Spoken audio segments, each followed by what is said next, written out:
Hello, Internet! We are live on the. Well, you're on the internet, so I guess you know we're live on the internet. We resolve technical issues. We hope. We pray. And now we're going to play Dinos and Death Traps with my favorite people in the whole wide internet. I would say world, but I don't know most of the world, and honestly, don't want to. So you do know most of the internet, a bold claim. I do. I do know most of the internet. Right. Yeah, there's better people in the world than Prue, so it's all good. Look, you don't know what I do in my free time.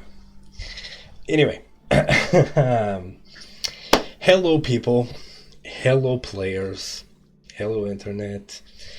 We are going to start off this session with a real quick how are you doing, who are you playing, and a character warm-up. Because I've wanted to do one of these for a long time, and why not, right? So, I want to know who you are, I want to know who you're doing, and I want to know your character. Very personal question. Shut up, Rob, I'm talking. Honestly fair. Your character having finally earned a well-deserved vacation. Where do they go? And because Rob wants to talk so bad, he can go first.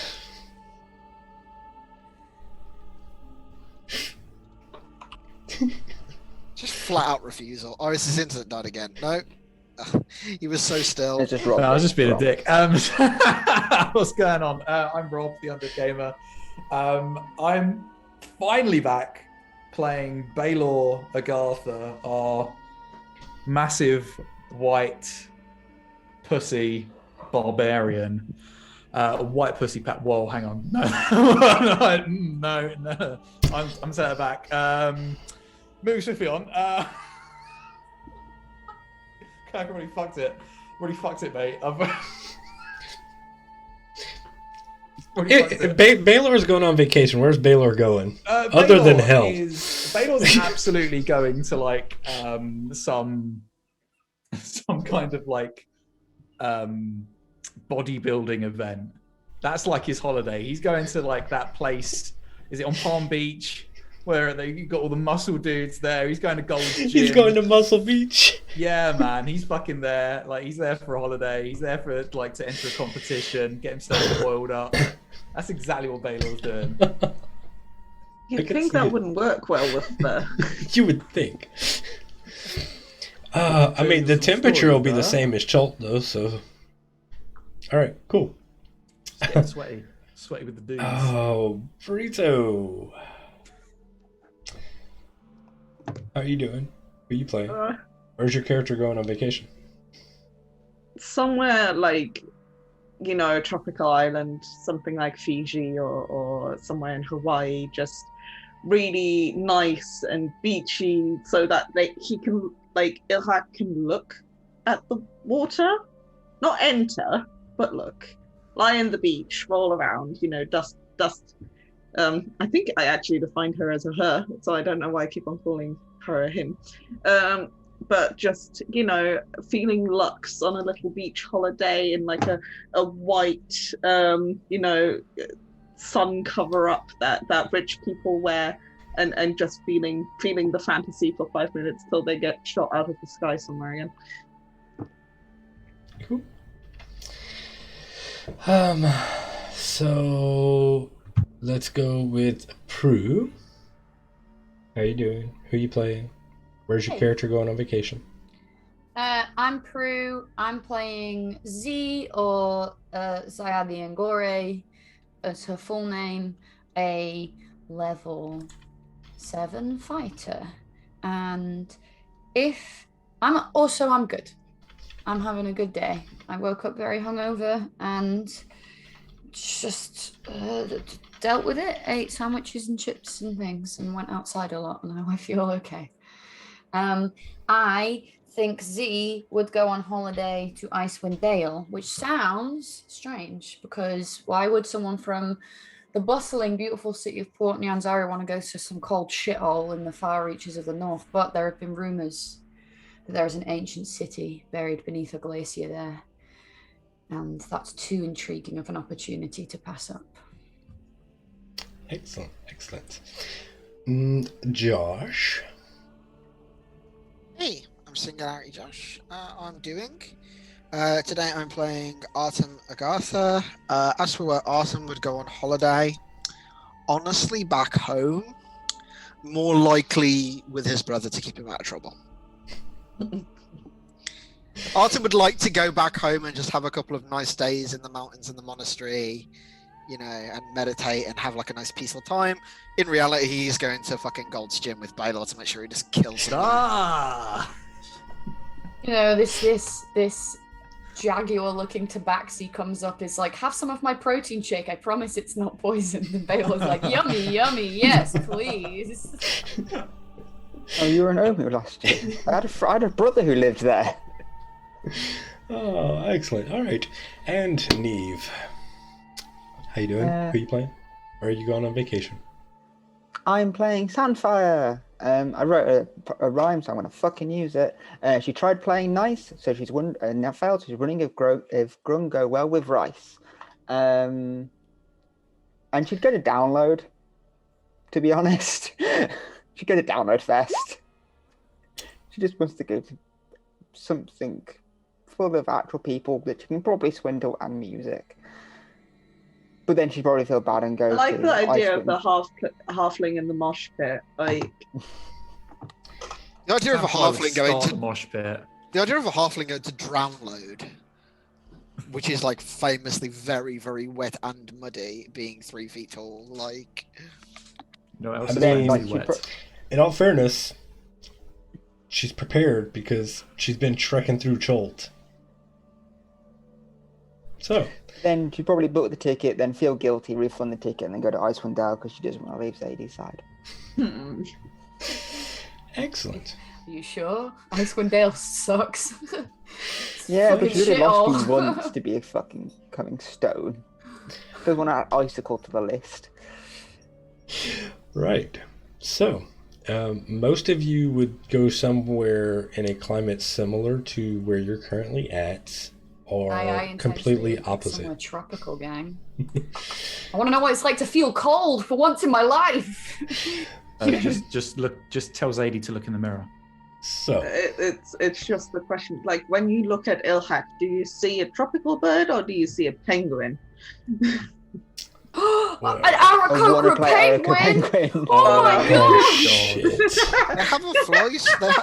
The problem is that Oh, Aarakocra yes. inherently have a fly. I'd just speed. not use the fly speed. Well, Okay. you could turn the fly speed into swim speed. Swim speed is what I was about to say as well. Nice Neve, go. next time we make characters, I'll play a puffin Kenku and you play an Aarakocra penguin and we're best friends.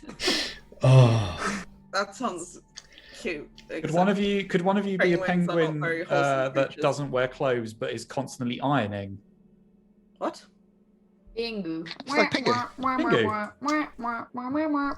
you ever see Pingu? Like, Pingu's Yes, dad was yes, always but I- ironing, and none of them wore clothes. I never put 2 and 2 together on that one. It's indentured saying. servitude. I'm just saying, the Actually, Illuminati are real, guys. Pingu, alright? That's- Pingu was all white and the like little balaclava and jacket he wore was his little black jacket. Not a lot of people know that. You're just saying he's a domestic terrorist. Also, that would mean he went to like his little primary school or whatever in the balaclava. Which is like, D&D, y'all. I thought Pingu was originally Japanese, not American. This is what a I'm gonna real go D&D get a table is fucking like. ice cube while you guys resolve this. Wait, Where is Pingu from? What country is Pingu Japanese? from? Question mark? I thought it was originally. No, I thought he was European. I thought it was Brit. Y'all. It was created by Ottmar Gutmann, a German filmmaker. Shit. There is a game called Pingu in the City though, No, which is it's from- Japanese Oh my computer God, animated I game. want to play Pingu in the City. Can we stop the D&D stream? I can just play Pingu in the City. No! I don't think it's about Pingu the penguin though, but it's just a game called Pingu in the City. Pingu's from Switzerland. Yeah. It may Peter have been created appreciates by a it. German. Ah. Just a jump across the border. Aren't y'all so glad we were late to start internet? And I'm but the messaging real my question Swiss then is, housemate why right did my now Japanese telling teacher him. have like a fascination with penguin when I Nearly was in all the college. dialogue in the series is an invented Grammarlot penguin language referred to as Penguinese. Oh, we're still doing this. Great. Also, Robbie the seal is named Robbie because he's based Okay, on the German word hold for on. seal. Stop. Okay, penguin. Stop, is- collaborate, and listen. The DM's gonna murder you all now. I'm glad that you are all having enjoyable conversation. However, it's Friday, and I would like to play some Dungeons and Dragons. Only if you speak Penguinese to us, Kirk. Oh, shut up, Rob. For fuck's sake. I gave you a compliment before the show started, and you're making me regret it. Yeah. Fucking What did I that compliment say? lasted all of 10 minutes of us being live, by the way. So, Cheers. last week, a kindly Chewinga came to repair Sandfire's broken heart by helping her to turn Z from statue to once again breathing, functioning human. And the group moved on to temple number 18, which you found out, based on the massive amount of grung, belonged to Nang Nang.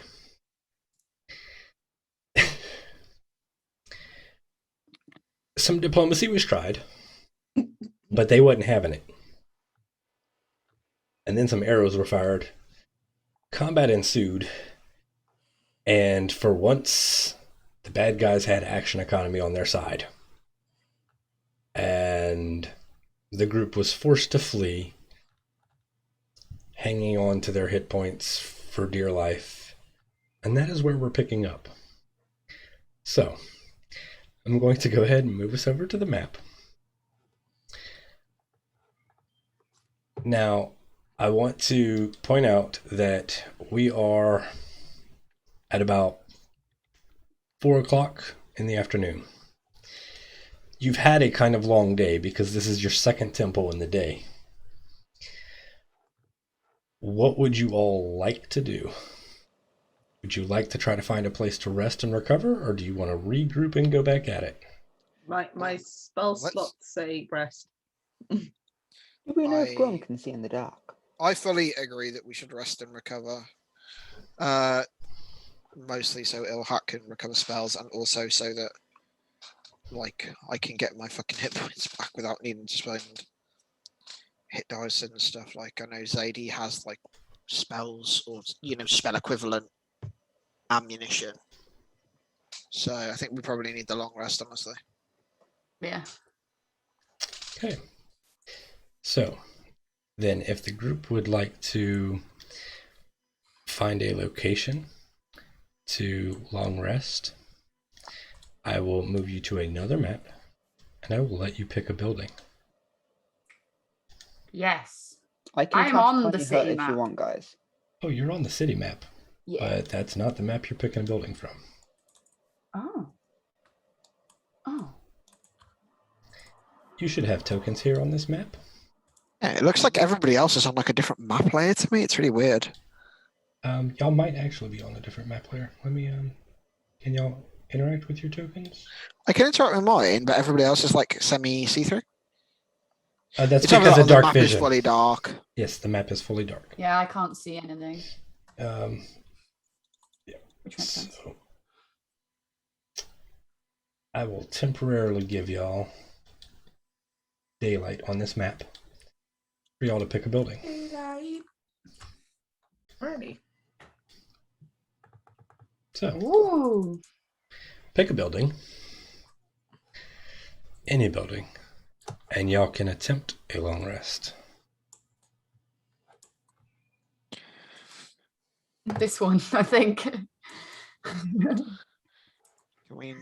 Do we not want to like preliminary scout them quickly? No, fuck it, it'd be fine. Can we even scout them without going in? Or like, Well, I add 11 to stealth and I have dark vision, so potentially we could scout them. I've gone in. Never mind. So- I guess this is the building we're in. Here's I'll what I'm just going to tell move in you. line. I'm not going to throw anything at you until you're camped.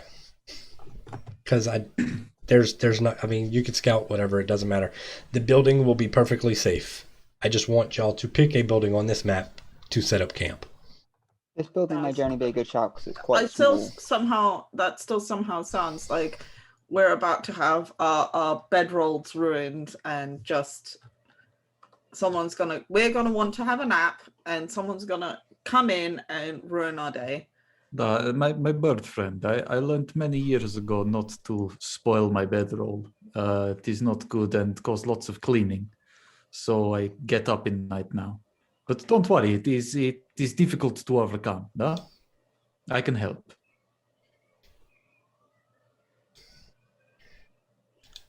Remember, y'all love me. All right. So, on this I note- can. I actually don't Okay. hate the idea of being in the one that I'm in at the moment, which is all the way to the right. Oh, 'Cause it's- you it's- didn't pick it. Oh. No, but it's like that building that we were in is very small. That one gives us a little bit of room, like room to maneuver. Gives us room to put like the cleric and the bard at the back, or the archer and the bard at the back. Where have you gone? I went over here. Oh, to he's the gone right. top right. He's No, he's it's- gone over here. The thing So, is, with Dumb the guy. This one here that daylight, I'm I've got like outside of, really harsh shadows around every single building. because that other one looked really pokey. This one's a bit bigger. That gives us some room to maneuver, and it's only one way in. I don't know if that makes, you kind of want one way in and another, well, you want two so that you can. I don't know if there are ones with two ways in. Like, it looks like a lot of these have like courtyards, but I also don't want things pouring in from the other side, and then we're like, well, fuck, like the stuff in the back. Now there's. How things in dare the someone back. flank us? If we need an exit, we can make an exit. okay. I would also like to point out I can cast alarm multiple times, and I've got tiny hut. That is That does Tiny make it a lot hut's safer. honestly a Yes. terrible good shout. shout. Best character. That'll stop Thank anything you. physical. So So what- where Kurt drops a fucking What, dragon on what, us. what building are we doing? This one, I She's guess. the one Josh suggested. Yeah. Yeah, okay. I will Don't very care. much go with the group because I have no strong opinions because all buildings are equally threatening to me. Cool. There's a campfire, which will be emitting light because I'm now turning the light off.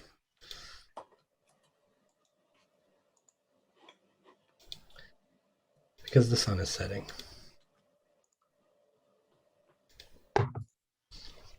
And now I'm going to do the secret DM shit. I'm obviously going to cast alarm on the door and tiny hut, Okay.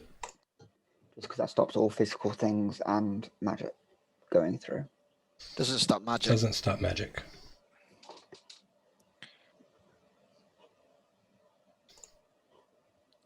If somebody throws a fireball at us, it'll hit us. Spells and other magical effects can't extend through the dome or be cast through it.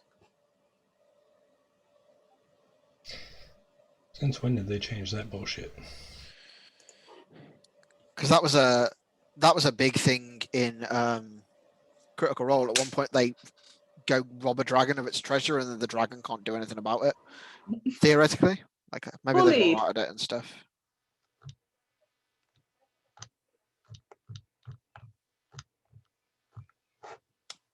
Fucking flies in my goddamn house. Okay, it's fine. Doesn't matter. Doesn't change what I'm gonna do. So, Thank you for being so reassuring. what, I'm in you wanted danger. reassurance? Foolish mortal. All right. So, are we doing watches, or are y'all just going to chill in the comfort and security of your magic bubble? We can do watches. Yes, we will do watches. Okay. How do you want to take your watches? I'll do first watch with Sunfire. I will do long nap first. I don't mind taking on one of the later watches, but I need some spell slots. And cat's in middle. Yeah, cat's in the middle because we've got dark vision. Nice. Okay, so the plan is Zadie and Sandfire first watch. Yeah. Second watch, Autumn. third watch, Baylor. Yeah. And fourth watch, Ilhak.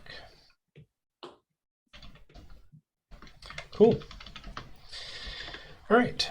In that case, let me get perception rolls from Sandfire and Zadie. What's your perception? See. Bad. Do you want to give me assistance? Yeah. Me with my -3 wisdom. 21. Cool. I physically can't get 21 on a perception roll. So thanks, Neve. Quick question for you. Your dome. Yep. Any particular color you're making it, or? Dark as. I can't. Is it slightly transparent? I can't remember. You can it's not see slightly out, but transparent. you can make it an opaque color. Yeah, it can only be like one color. You can't like Mhm. make it like camouflage pattern, but you can make it like green or brown or black or whatever. I'd make it pure black. Okay. Because it's night, and if a quick glance, you won't notice a black Fair. orb in a black room. Okay. So, as you are sitting there taking watches,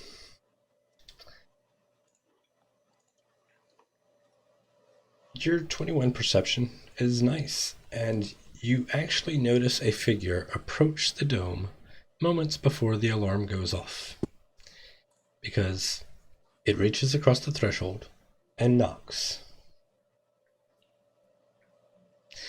The figure is a human-looking woman, about 5'6", long dark hair, dressed in a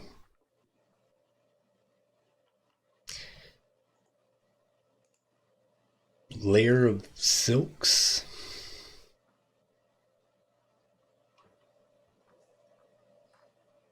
Can I help you?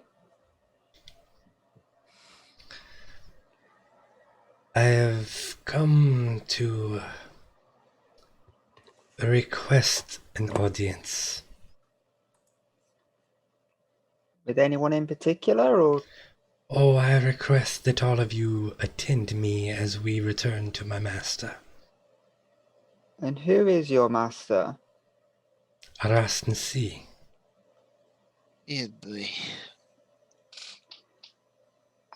We've come across the name already, haven't we? In this campaign, like in this party.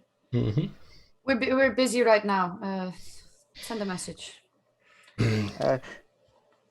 Well, your choices are to come, or we shall await the fall of your defenses and kill you. Yeah, boy. What are your intentions with our group? To bring you to my master. He wishes a conversation. Doesn't involve, slavery or anything. It might if we continue this conversation. We're asleep, right? Can we hear any of this going on? No, it's just a conversation. There's no yelling or anything yet. Yeah.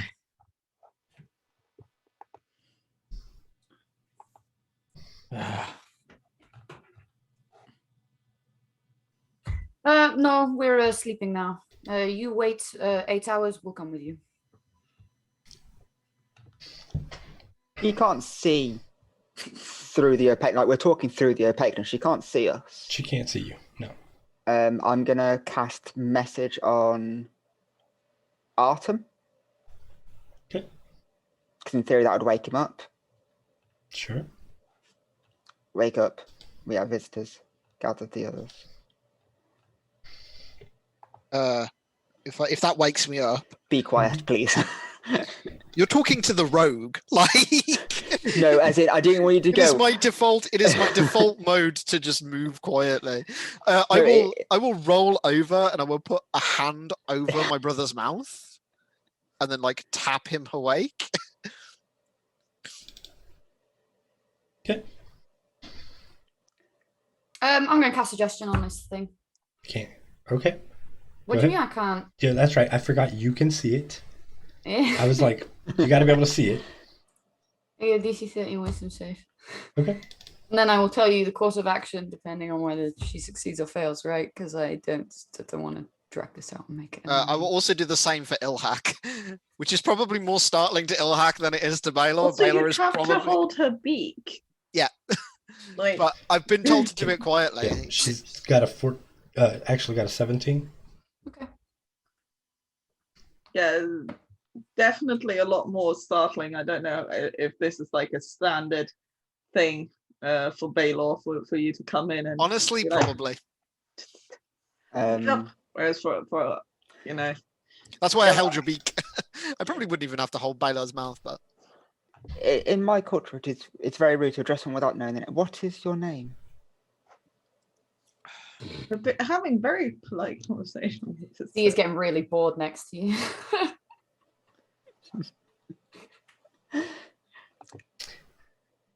What is your name?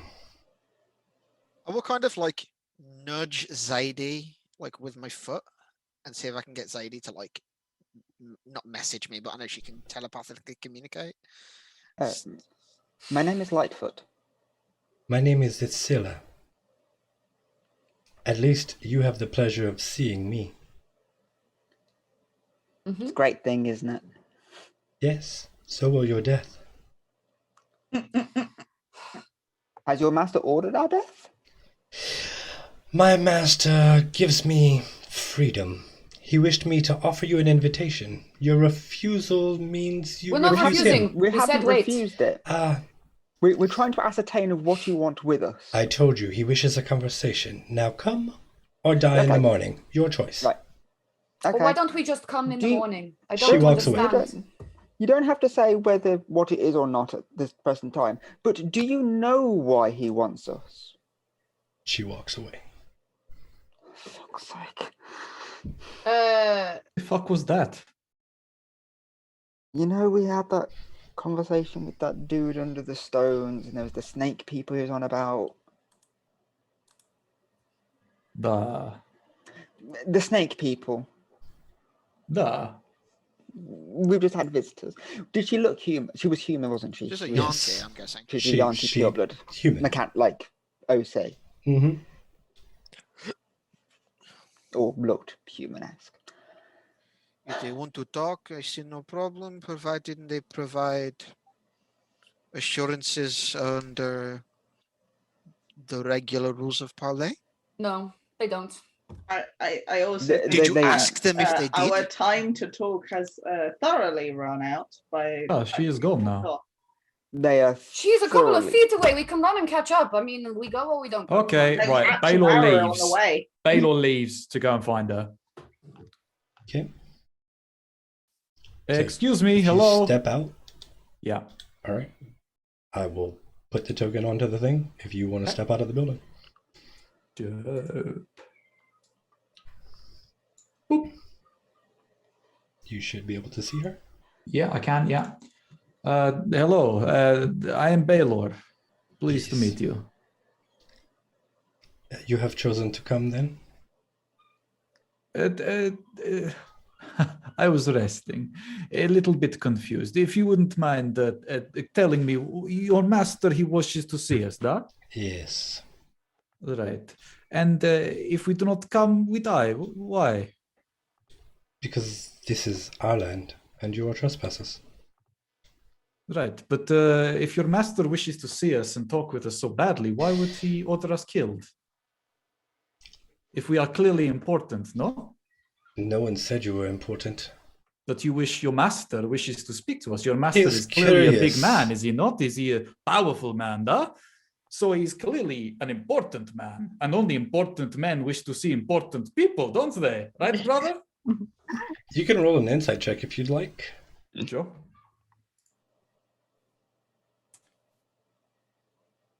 Oh, I might have accidentally done that twice. Yeah, I have. Sorry. So 8. Yeah, 8, yeah.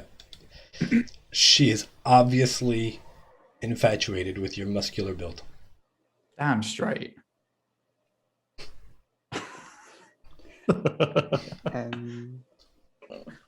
I'll squeeze Sadie's hands and then I'll walk up the dome. No. Which means the dome disappears.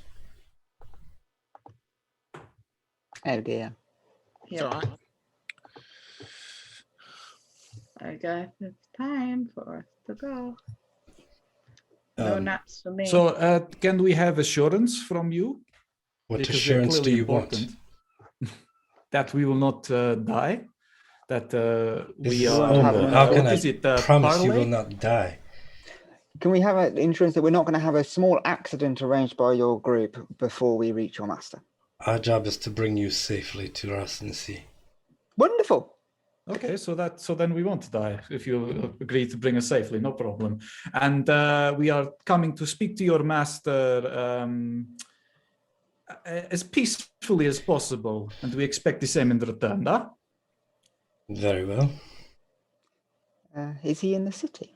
Yes. Cool. Fun. But okay, well, shall we go? Are we ready, or? Some feathers are ruffled, definitely looking very tired Yeah. and done with everyone's shit. But it's like the Ilhak has recognized that this is not a situation where she is going to argue. Well, we are being reasonable, so we follow you. We get to your master, talk to him, and we see what you wish to speak to us about. Did this happen pretty quickly, Kurt, like from starting the rest? Yeah. Like, y'all aren't even an hour into watch. So once you agree to come, there's some slithering in the bushes next to you, and then another Yanti appears on either side of the door. Hello?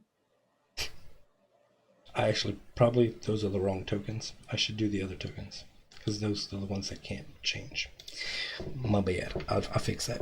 Give me a moment. These are the ones that are like snake people. Yeah. Let me grab the other tokens. So the figures that show up on either side of the door have humanoid bodies and torsos, but their head is completely serpentine.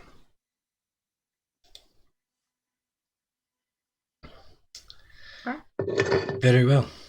Let us go. And she will start leading you north. Baylor is going to greet these other two dudes. Hello, my name is Baylor, and you are? They just point and follow. Point Great after conversationalist. Well, thank you for your escort and safe passage. I look forward to meeting your master. Sandfire will kind of half hurry up and like get towards the front of the group. Okay. And they might mistake you for a mouse or something. Fuck off, Baylor. Just because I really don't like Baylor. What is your charisma? Good question. Fantastic. 13. So +1. Okay, no worries. He's just like a friendly dude, though. No, he's a friendly dude. It's just that if it comes to like we have to lie or something. Oh yeah, no, he's like not great at that. He tries to rely on like pure dumb-witted charm. All right, so y'all following? Hell yeah. All right. You follow, and you will notice that there's another one of these people with the snake head and human body. And there are 5 more human looking ones. But then you look towards the back, and there is a human man following you. But as you look a bit closer, you realize that he doesn't have legs. He actually has a snake body. And Different configurations. You can choose how much fur you want to be that day. Scaly, I'm sorry. so they will lead you up into the big walled city. I will take you back to Omu.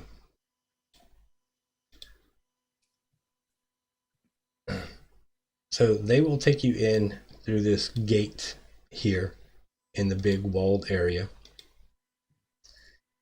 And as you're walking through the streets, I'm going to assume someone's carrying a torch because you'll have a couple of people that don't have night vision. You will occasionally see like a snake slithering along a wall or whatever, and then you'll turn the corner and it's another one of these snake-headed people or snake-bodied people periodically as you get led through this city. This area of the city. We'll actually go ahead and read you a bit of a description for this area.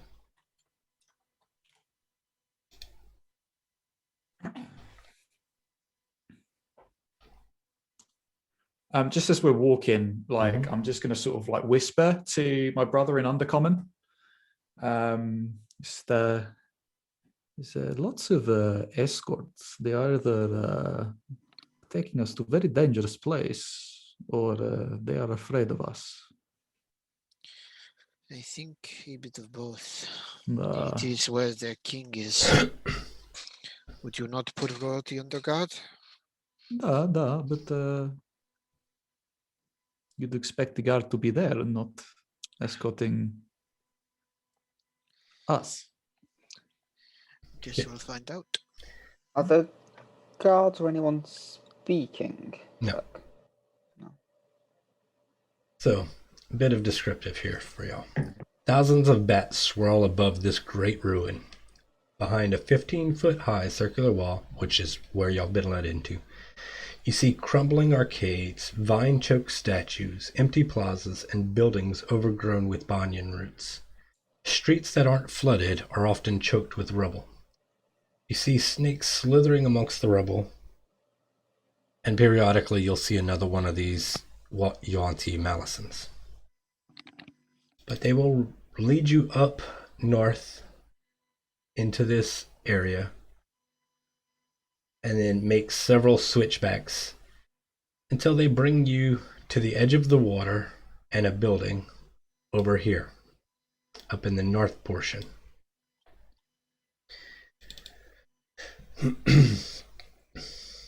A worked tunnel descends into the earth here. Muddy cart tracks wind back and forth from the entrance. As they approach, Itzilla, or the person who's been leading you, so you assume is Itzilla, turns towards the Malisons, and 2 of them turn into snakes, and they slither through these small holes drilled in the bottom of the door. A few moments later, the gates swing open, and you are led down into this tunnel. And we will actually move to another map. Let me just grab some tokens. whilst they're messing with this tunnel and everything, I'm going to cast Comprehend Languages on myself. Okay.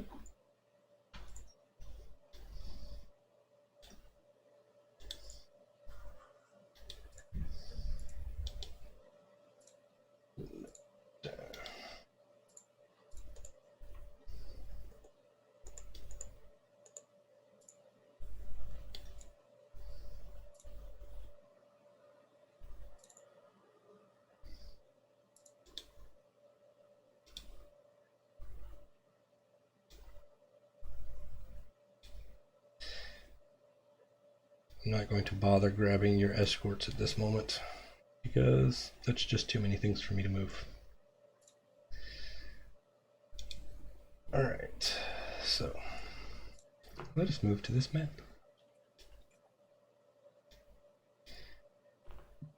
Can everybody see?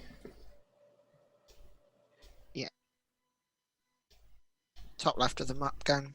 Ah, okay.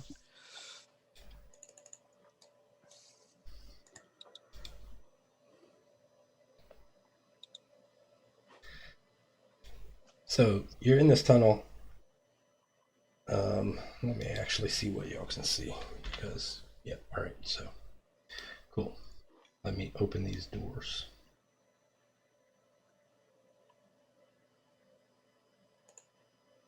Just double check the lighting here. Blah, blah, blah.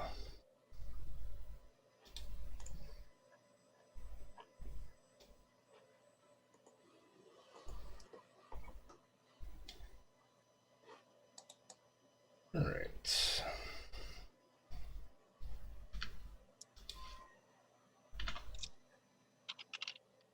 So these doors are opened up for you all to pass through. And you see some more Yuan-Ti. You'll see a big, bulky Malison guy. You know, he looks like he's bodybuilder, but he's got a snake head. But you'll also see some of these more snakish type creatures. I'll see if I have a handout for them.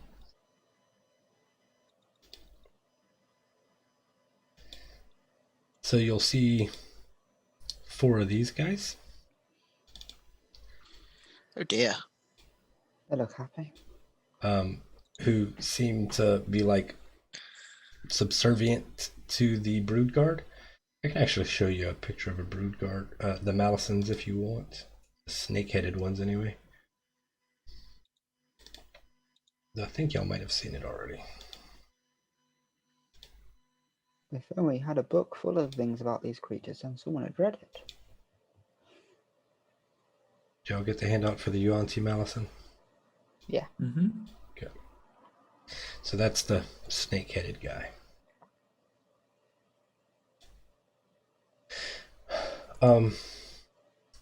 Isilla goes talk with this guy over here, and they all move out of your way, and you are escorted down this tunnel.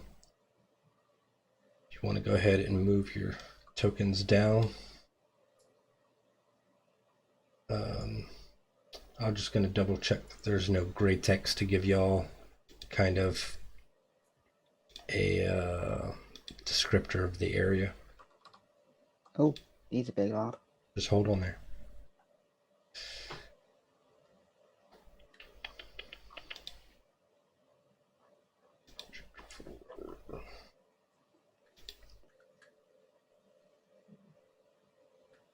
Okay, so as you walk into here, the ceilings are 20 foot high in the chambers and 10 foot high in the corridors.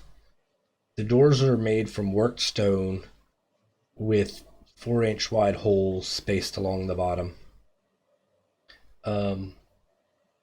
There are oil lamps providing dim light throughout the complex. Each lamp burns with a tall green flame as bright as torchlight.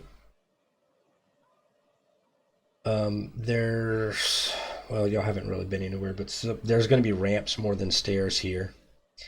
But as you enter here, a wide passage slopes down to a set of bronze doors.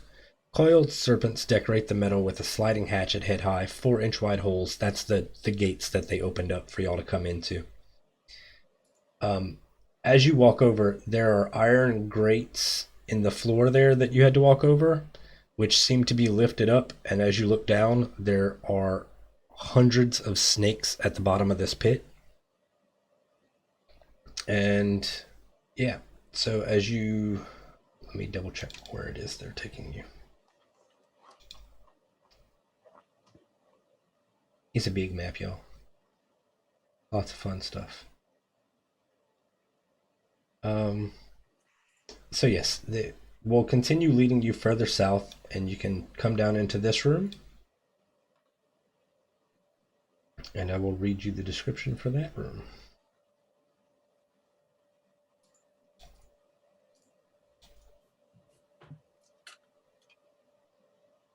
I also realized that there's no music going, so let me solve that.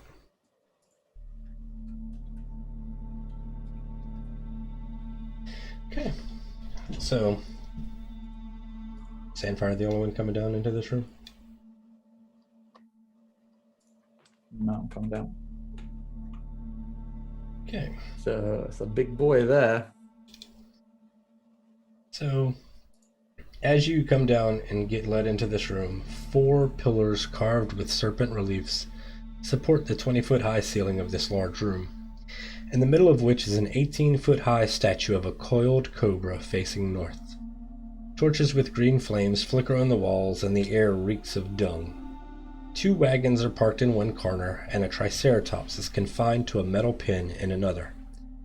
To the west are a pair of dark alcoves, and to the south is a wide pillared hall.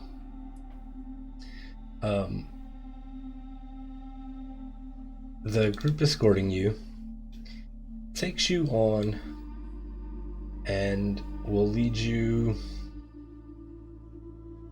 this direction to the east, past the coiled serpent, into this corridor. Y'all want to go ahead and move east?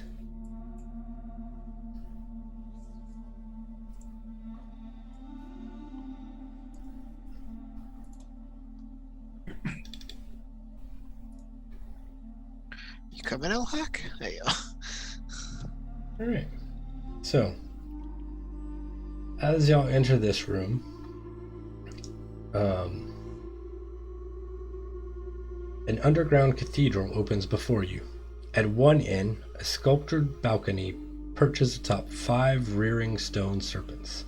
Blood dripping from the serpent's jaws falls into a semicircular basin, and from there flows atop a sloped trough into a wide stone bowl set into the floor.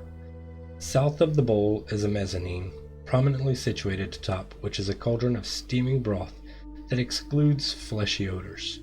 To the west, a huge gong carved with snake patterns stands on a second balcony. So Scylla will lead you down this ramp here, past where the steaming broth is, letting you get a good look of their chamber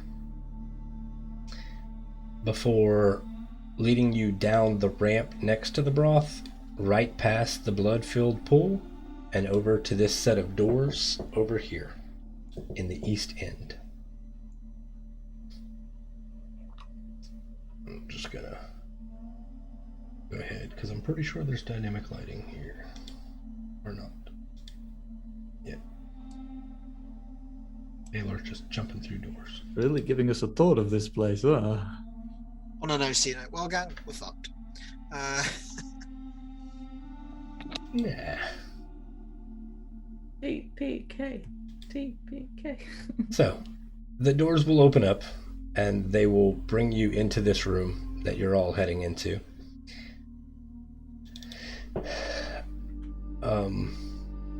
And in this room,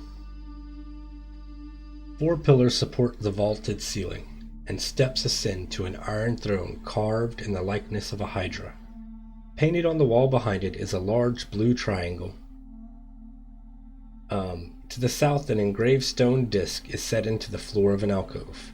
A 10-foot wide opening in the east wall leads to a flooded cave.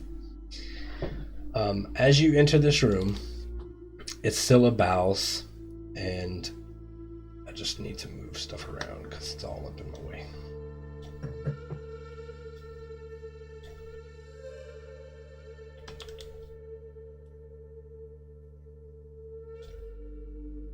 And I need to figure out why that token's not on the right layer.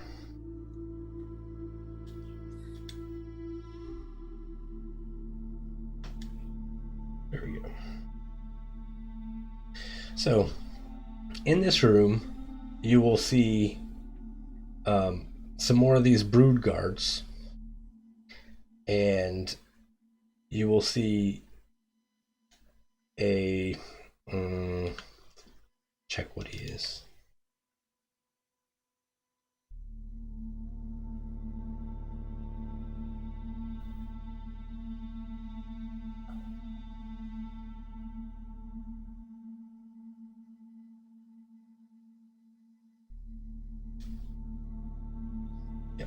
So there are 3 brood guards. There's another Yuan-Ti pureblood. They look human, you know, and they're carrying like a sword and a shield, and they look big and buff and like they're kind of in charge of things here.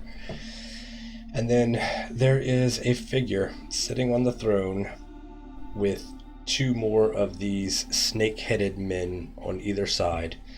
And I'm going to give you a handout of the guy on the throne, because you've waited a long time to see what he looks like.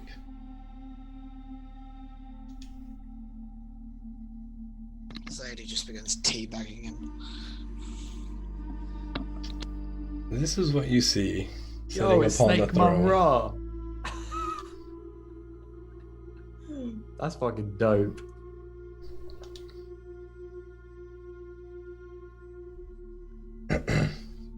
So he lounges upon the throne, and he just raises a hand, and then Itzilla and the brood that brought you in all leave. So you're just left with these brood guards and this Yuan-Ti pureblood and the Malisons that are next to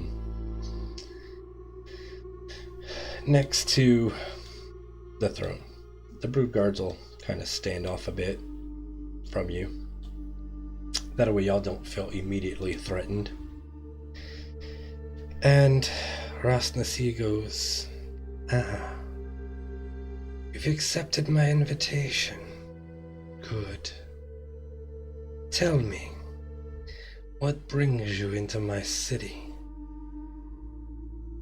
We heard legends of a lost city, and me and my colleague here decided to come and explore it. We didn't realize it had permanent inhabitants. Yes, it does. Tell me, what did you hope to garner from visiting the shrines? We hope to gain knowledge of what happened to the people of Omu. It's for the most part, an abandoned city. Things kind of left, look, they just upped and left one day and left. We wanted to find out what happened to this great city. Well, it might have been great once, but it's an utter ruin and a shithole now, but it belongs to us. I can only extend our apologies on behalf of myself and Zadie here. We would have asked permission to explore it had we known that it had just hit Zadie in the leg when I see her shaking head. We would have asked permission to explore it properly if we had realised there was the proper authorities. I beg your forgiveness, Lord Rasnasi, and I bow.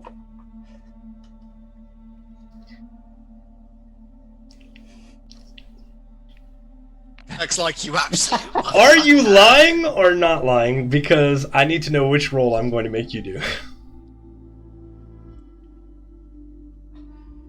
I'm not lying in the fact of this is what we're here for. We came to explore it. Are you lying about the whole asking permission? Is there any lie in your statement? Yeah, we wouldn't have asked permission. Deception. Like, Zadie's Yeah. totally right. That's why I went, shut the fuck up. Anything. Please don't roll the fucking 2.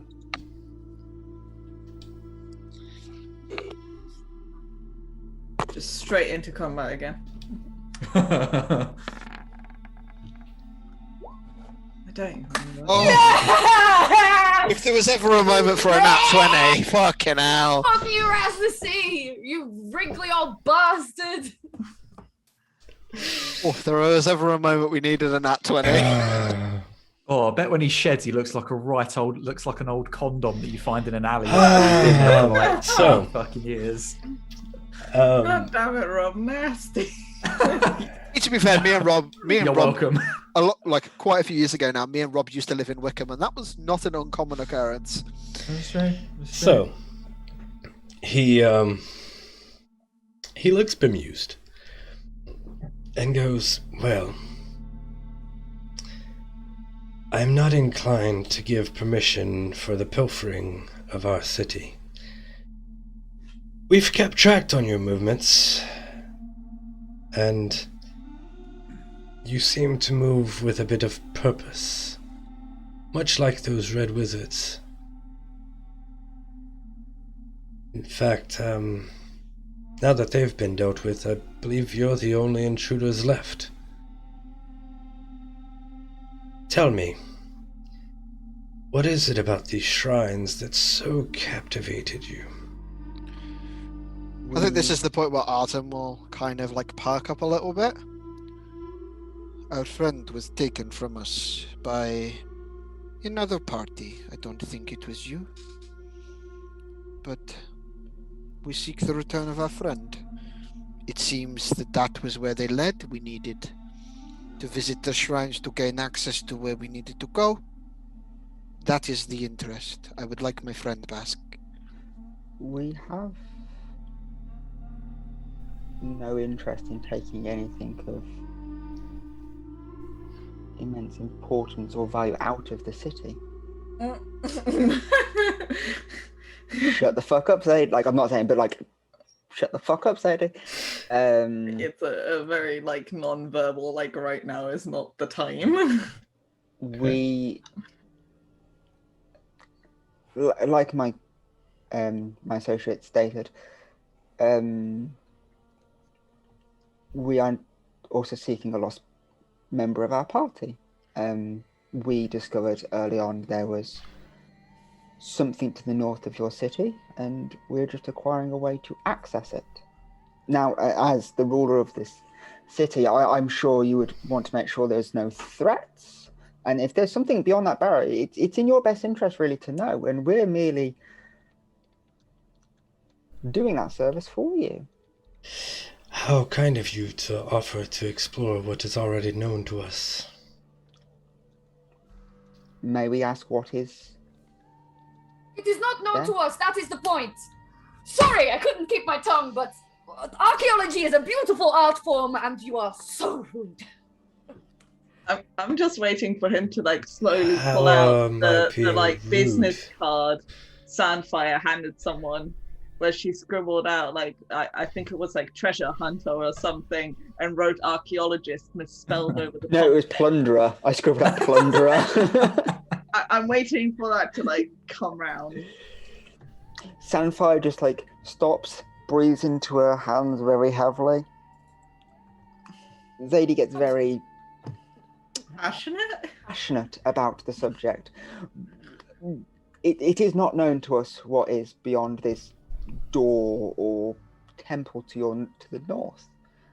We believe that is where our colleague has gone, and we would like to give their family closure as well as ourselves. And if all you seek is return of your friend, if they are beyond that door, then they are lost to you forever. For what goes in does not come out. Okay. You want us gone, right? Yes. Okay. Sure. I'm actually just rather curious as to your presence here. So you want us gone. We want to go into this tomb that annihilates people. So how about you let us go into this tomb? If it kills us, it kills us. There's no loss on your half. You haven't lost anything. We've died. You've succeeded. But if we do go in and we explore it thoroughly and we come out, we can tell you what's beyond these doors, if there is something for you to worry about, and then we'll go on our merry way. Because Well, we've either found our friend's body, sorry, Artem, but we would have closure, and then we would discover what's happened to Omu, and then no more people will come to this city because it's been explored. Like Zadie said, it would be known. There'd be no more fascination of the lost city of Omu. It would be, oh, Omu, the city that got fucked. well, the city got fucked, and it's under new ownership. You should go and tell the people that. I cannot let you through the doors. It is not currently within my purview. Is there a higher power beyond those doors? Even higher than yourself, O Lordship? And she's genuinely being quite sincere with O Lordship, like she's not taking, like, being sarky at all. A business partner.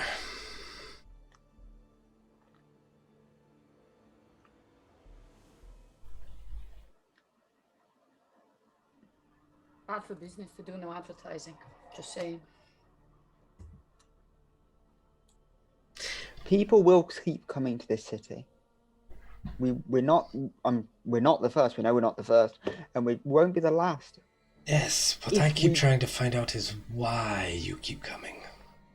Because it's unknown, and It's people been find unknown out for about years. this. But people find out about this tomb, find this place, and then they will just keep cycling because oh, I lost my father. He was an explorer.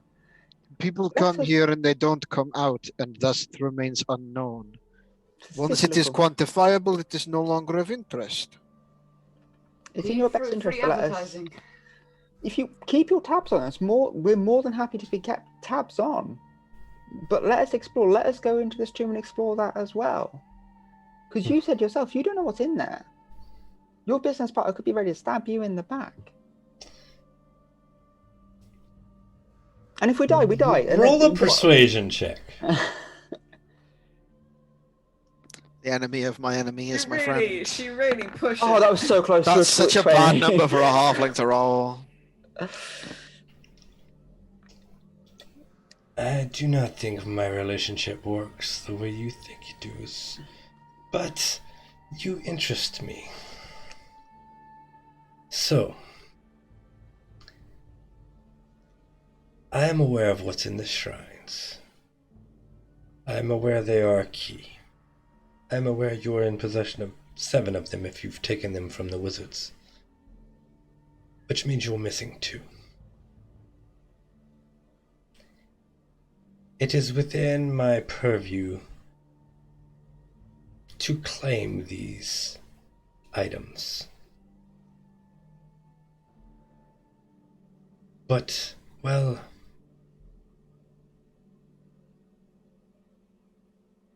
I'm always looking for new business partners.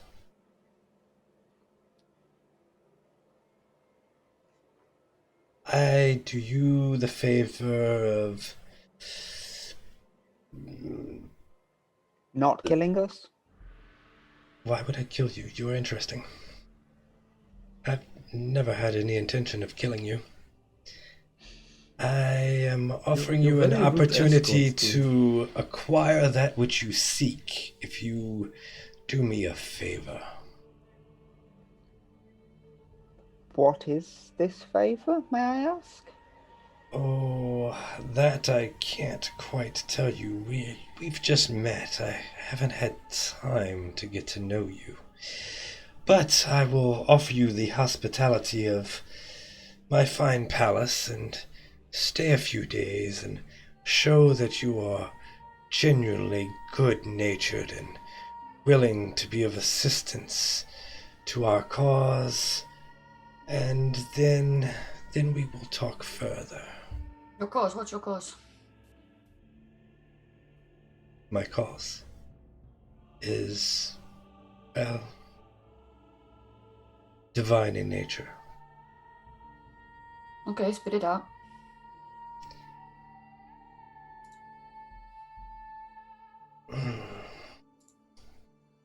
How well versed are you in the theology of the Yonti? I don't know, Kirk. How well versed am I in the theology of the Yuan-Ti? Probably. How well did y'all do on the roll about Dendar the Night Serpent? Whatever you knew on that roll is what you know. Don't know if I even rolled for it. I don't know if that was these characters. There was. It's because it was when y'all saved what's his face from the rubble thing. The symbol that was scratched on the wall above the pyre. Oh, I wasn't part of that, so I didn't. I can't I think remember. it might have been me that made that roll because I was the one that dug him out. It was in there was the pyre. Yeah, the two of us. spear, Two yeah. of us hung back though, and I was one of the people that hung back. So. Oh, I didn't go anywhere near that pyre, to be fair, because I ended up wandering off I and think getting it that guy might out have the been rubble. Ilhek and Sandfire that investigated that. Can Artem have a go? He is proficient in religion. Sure. I have history, but religion is oh, actually I do. Natural also 20 have for a total of 23? Okay. So you have a vague recollection of a serpent lord that is said to live inside of the earth, and it's an obscure religion that you don't know much of, but you know that its worshippers plan on releasing the serpent to eat the sun. Sure. You are the worshippers of the serpent that will eat the sun, duh? That is close to accurate, yes. I cannot say I know much. They are not well praised where I am from. We have a different pantheon, but I have read some books. Well, my purpose is to retrieve that which will help me release Dindar.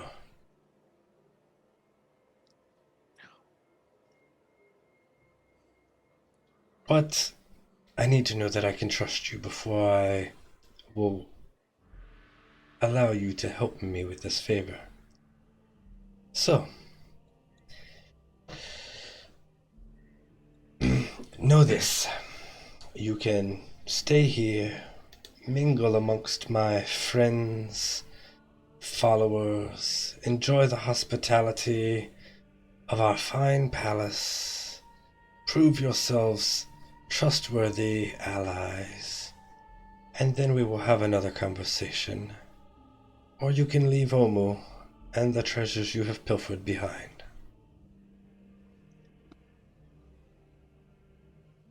I think it's in the best interest of everyone if we enjoy your hospitality for a few days. May I ask just 2 questions? You may ask questions. We will see whether or not I answer. Firstly, a lot of your friends and followers are Yonta. Is it a race or is it a religion? Or is it kind of Both. the two feed into the other? So it's so becoming devoted, you become more serpent-like. It's a bit more complex than that. But yes. But us staying like a single night or a couple of nights here won't turn us suddenly into snake people.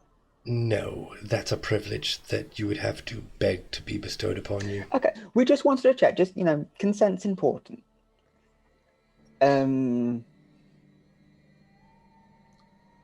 That's really the main question, just to make sure we're not going to turn into Yonte suddenly and not expect it.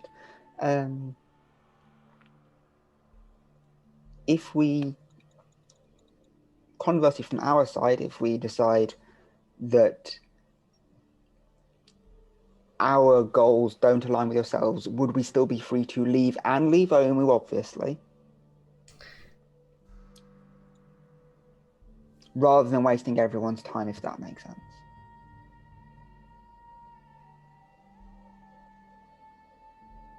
At what point do you think you would make this decision?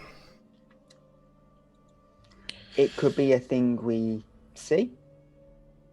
Something that we, as a party that we feel we don't align ourselves or agree with. But we won't judge you, but it's just that it's something we may not be associated with, so we may leave Omu, and we'll obviously tell people not to just It's now inhabited. Don't disturb them. It's not cool. You don't go knock around a friend's house without permission. If you see something that you do not like while you enjoy our hospitality and would rather leave, I will offer you escort from the city when you surrender the puzzle cubes. And if you leave Homo and vow never to return, I will allow you that freedom. Okay, so I think for now, as long as the party doesn't have any subtle disagreements with me, we'll accept your kind and generous offer for now, my lordship. And you are all in agreement with this?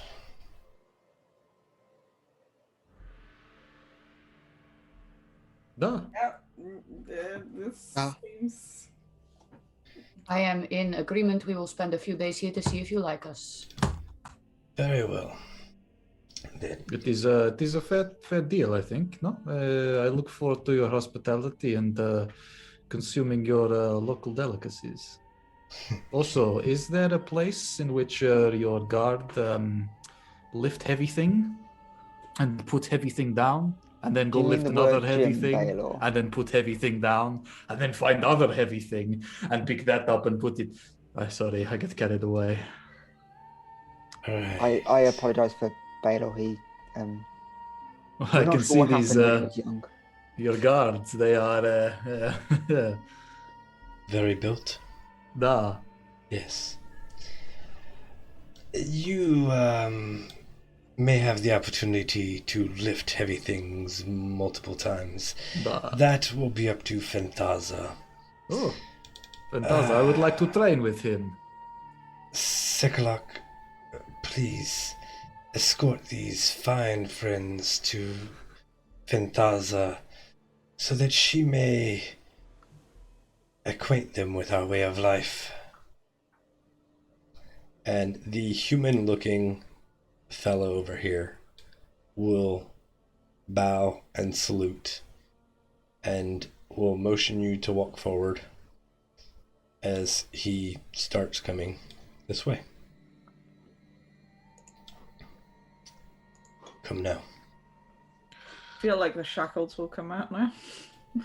I give a little bow and follow on. Yeah, I'll bow and follow. Once you're all following,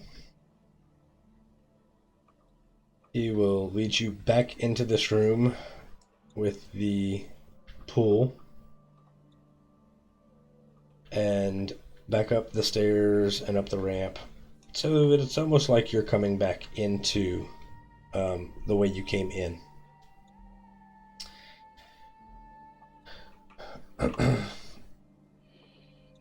When you get back up to where the brood guards were, I've lost my token. There we go. In that area north of the room with the Triceratops, he's going to take you down this hallway to the east. And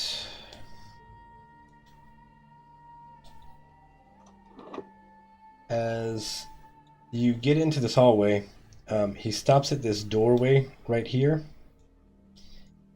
And from there, you can see into the next room. And I'll go ahead and read you kind of a description of what's going on there. Give you all your opportunities. Does everybody It's a move their lot of tokens, things. by the way? So I've put my token kind of like outside the main room, so you can kind of see where you're I going. did mention that I was having severe lag on anything that happens in roll 20. It's just that right there, Rob. We're gonna get enslaved, aren't we? Yeah, I did say like when are the shackles coming? But what does hospitality entail, and why can Baylor lift heavy things? So, as you kind of glance into this room, like he stopped at the doorway right here, and he's going to open it, but you can see beyond him into this room.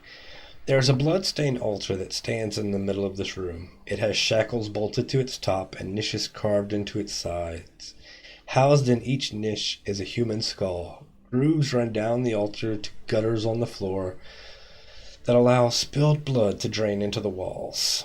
The clay urns in the room currently overflow with wet bones and gore.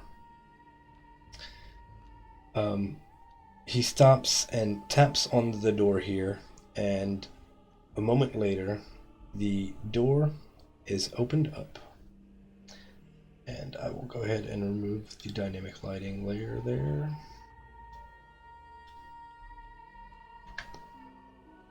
So you should be able to go north into that room.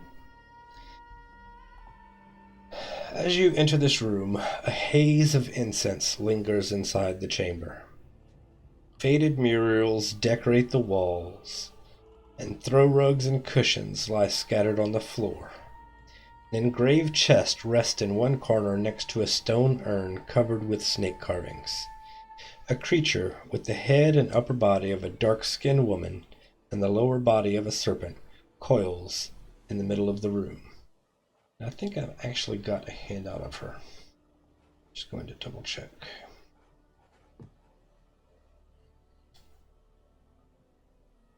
Yes. So this is who is lounging amongst the cushions. She's cool.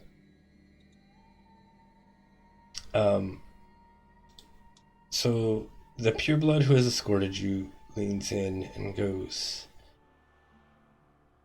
Mighty Fenthaza, these people have accepted Lord Rasnasi's hospitality and wish to prove their trustworthiness.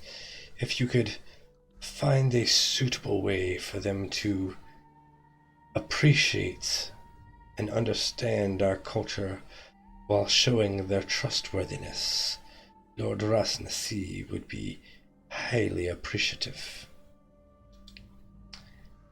She just gives a dismissive hand gesture and he backs out of the room, letting the door close behind him. She looks at all of you and says, how quaint. A group of adventurers, pillagers, some pests found in Omu. I assume you've done something that has caught Rasnasi's attention. So tell me, how genuine is your devotion to the Almighty Lord? Our devotion is that I believe that we can be business partners in a sense, that we can provide services such as exploring these temples in exchange, and we can also spread the word that, you know, Omu is now inhabited. In exchange, we're allowed to explore, and we would be unhindered to a point. Obviously, we understand there may be some form of supervision to ensure that we're not taking artifacts away from where they belong.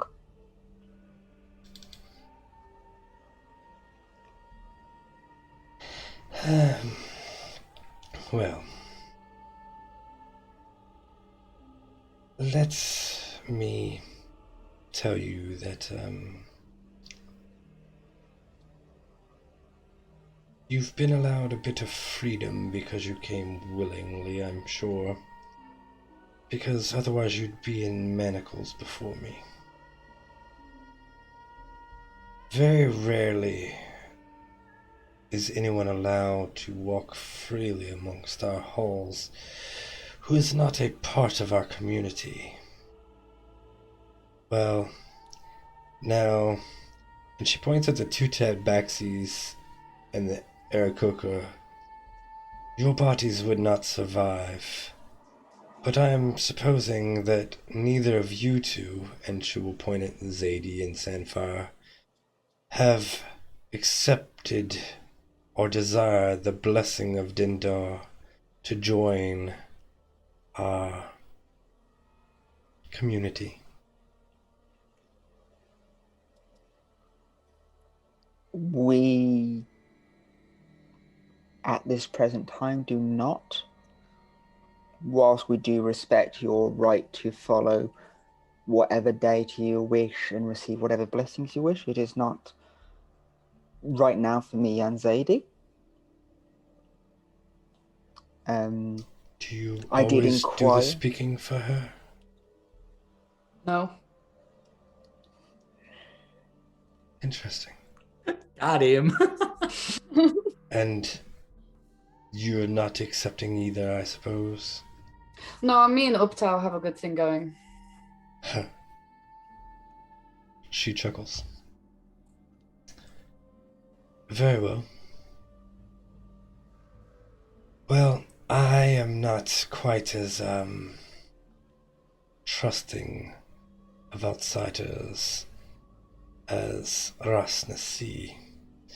So you will forgive me if I ask you to don these while you reside within our halls. And she will reach into a small container and pull out 5 sets of manacles. I'm gonna pull open the door behind us and be like, "Hey, can you take us back to Rasnasi? We need to speak to him again." So he hasn't gotten far, and he turns around and goes, "Choosing to leave already? No. Very well. Then what is it that you need to bother my lord with?" Oh, I want to speak to the manager. You're in the wrong place for that. Zaedi, Karen, and Gore. Are you Karen with a C or a Karen with a K? Okay. Well, is I'll nothing just- gonna come of that? I'll just We're fucking not go allowed. grab a set of manacles and stick them on myself. I think at the moment we're at the kind of point where talking has done a certain amount of goodwill, and now actually either Providing. going along or getting our shit and getting out is I want to try one last thing. If that's okay, or Swear I to realise God, I swear to have- God, Neve. I swear to I've God. said most of the stuff in the last 20 minutes, like 40 minutes, and I'm feeling very conscious, but no, like Go for it. Can I say something before you do, just because it might change people's minds, and I don't necessarily know if it will or not. It is time to show a little faith, da. It has not led me wrong before.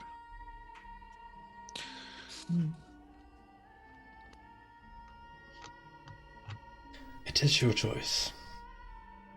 Autumn's Oh, already then manacled. no, then Autumn's man- already manacled Cool. himself anyway. It's just Baylor will do the same. As she says it's our choice, I'll pull the door closed and be like, "Okay, I choose not to wear the manacles, but I'll stick around." we're in a very heavily fortified palace. Yes. If we caused problems, there's only 5 of us. Are manacles necessary? You could easily Yes. overpower us, and Why? Because there are innocents here. there are what? Sorry, Innocents. innocents. Yeah. Like us, so You are not innocent. You are pillagers. not villager. What would you Fuck call the someone business who cards came again. into your home and took things without permission? An archaeologist. Very well. I will send my archaeologist to your home. You don't know where I fucking live. I already gave them the business card. We have a home office, Sadie.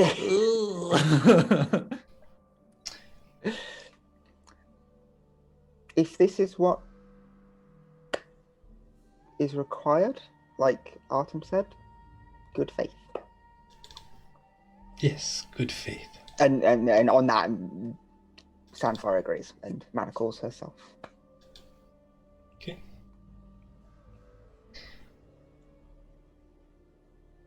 So I'm going to assume Zadie doesn't put on manacles. Anyone else? Baylor has, if that's. I, don't know if I, you call that. I will go along because I don't get. Evidently, it's with, or from what I perceive, it's if the people that are already with animal aspects, so the tabaxi and the Aarakocra, fuck up, they don't get the option of becoming snakes. They wouldn't survive the process. So it's more like, I'll behave Allegedly. and hope you let me back out, because evidently I can't join you in any capacity. Just a furry snake. A really snaky person? Like, I couldn't really think of the word feather then for some reason, so I went with fur. it's just a snake with little wings on the back that don't do anything. They're just pink.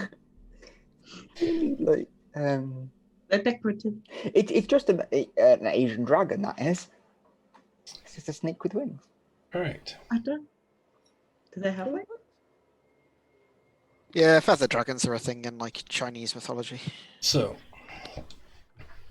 if the rest of you put on manacles,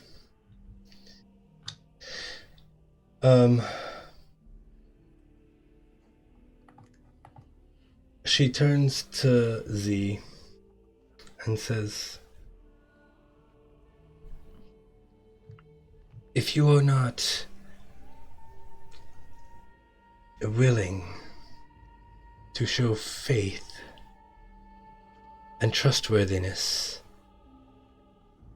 then your presence cannot be accepted amongst our community. There is nothing that makes sense about proving your trustworthiness and putting someone in manacles. Do you not see that these are completely opposed ideas? I like how you're feeling fighty today.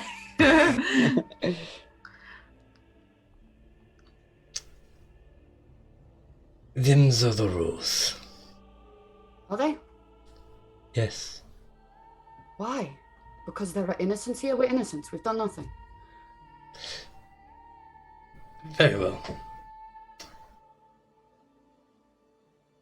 Surrender your arms and your equipment. No. Then you plan to do murder. No. I plan to protect myself. I will not let you walk these halls without the means of making sure you are incapable of harming those who reside within them. Fine. Whatever. I'll put manacles on.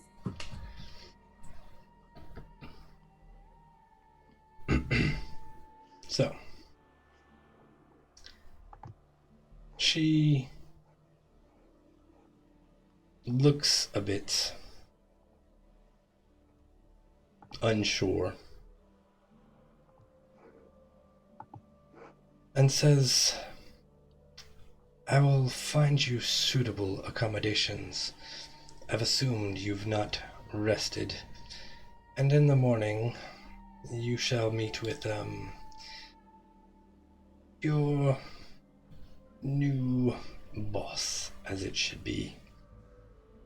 And if you serve well and faithfully, then you shall have what it is you desire.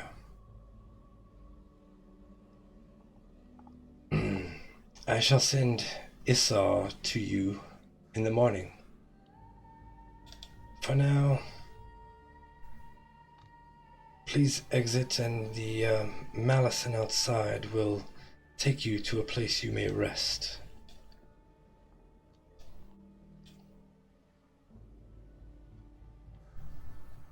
Sorry, Babs.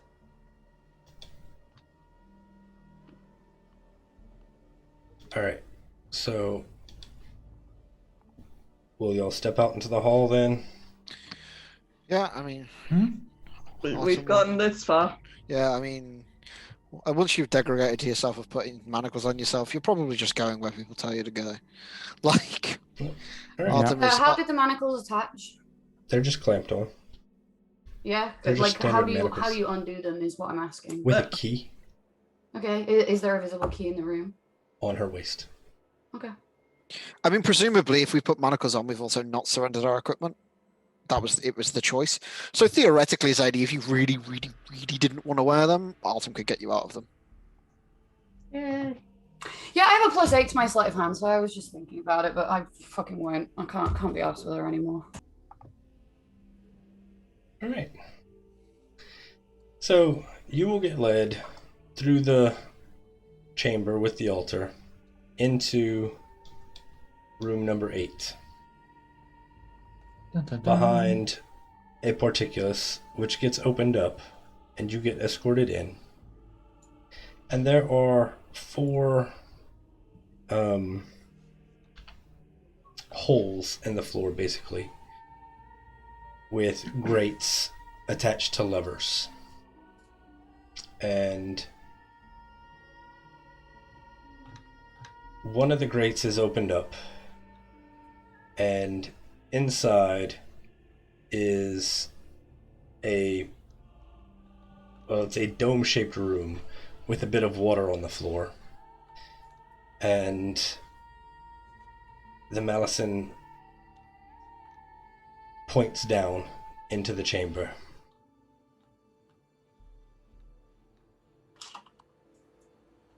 Your accommodations. Where do you all sleep? In beds? There are no beds here. Oh, you don't sleep? We sleep wherever we fall, wherever we like. We are free creatures. Oh, well then, if we are guests, can we be treated the same, please? That is not how we deal with people, usually. Usually, yeah, but you make an exception for us. We're your boss's new business partners, after all. I don't think you are.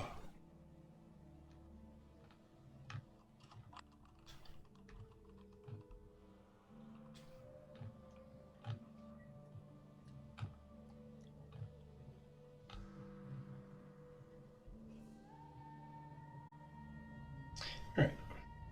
We're going to go ahead and go to break. And we'll be back. Okay, Internet, we are back. Sorry about that prolonged break, but you know what? Player safety. It's a major thing in D&D. You know what else? Player happiness is a major thing in D&D.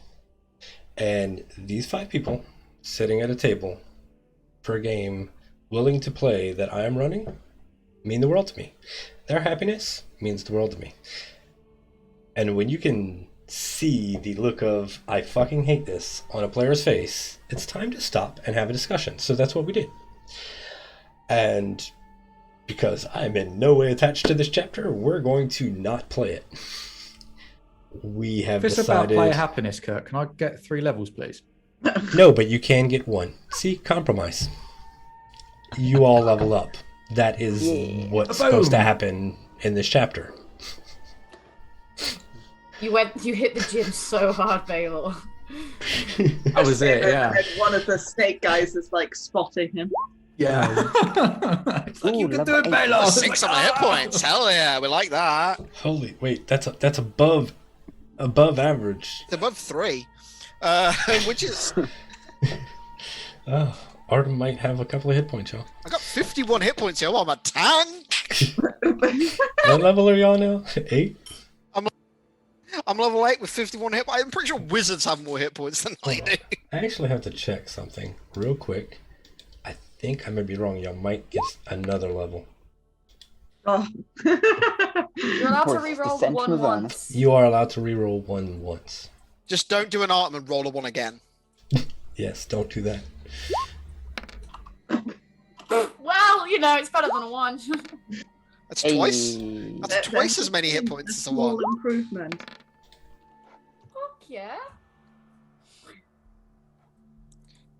Go on, big boy Baylor, with your D12. Swing your dick around. 12. Mate, I'm trying to work out what to level up in. Whether to level up in fighter Shit, yeah, or... you could have your level Well, of fight. you know what? Further compromise. You get 2 levels because y'all need to be level 9 to go into this last chapter. Oh, Wow. sweet. That's really nice because that gives me my fucking ASI. So yes, 2 levels. And while y'all are leveling, I will give a kind of generic rundown of some less descript stuff that happens. Look at that, boy. I get to reroll that one again. Yes, I rolled another 6. Oh. Hey, I'm not the only one hitting ones. That's like It depends. Was it your second roll for that hit die?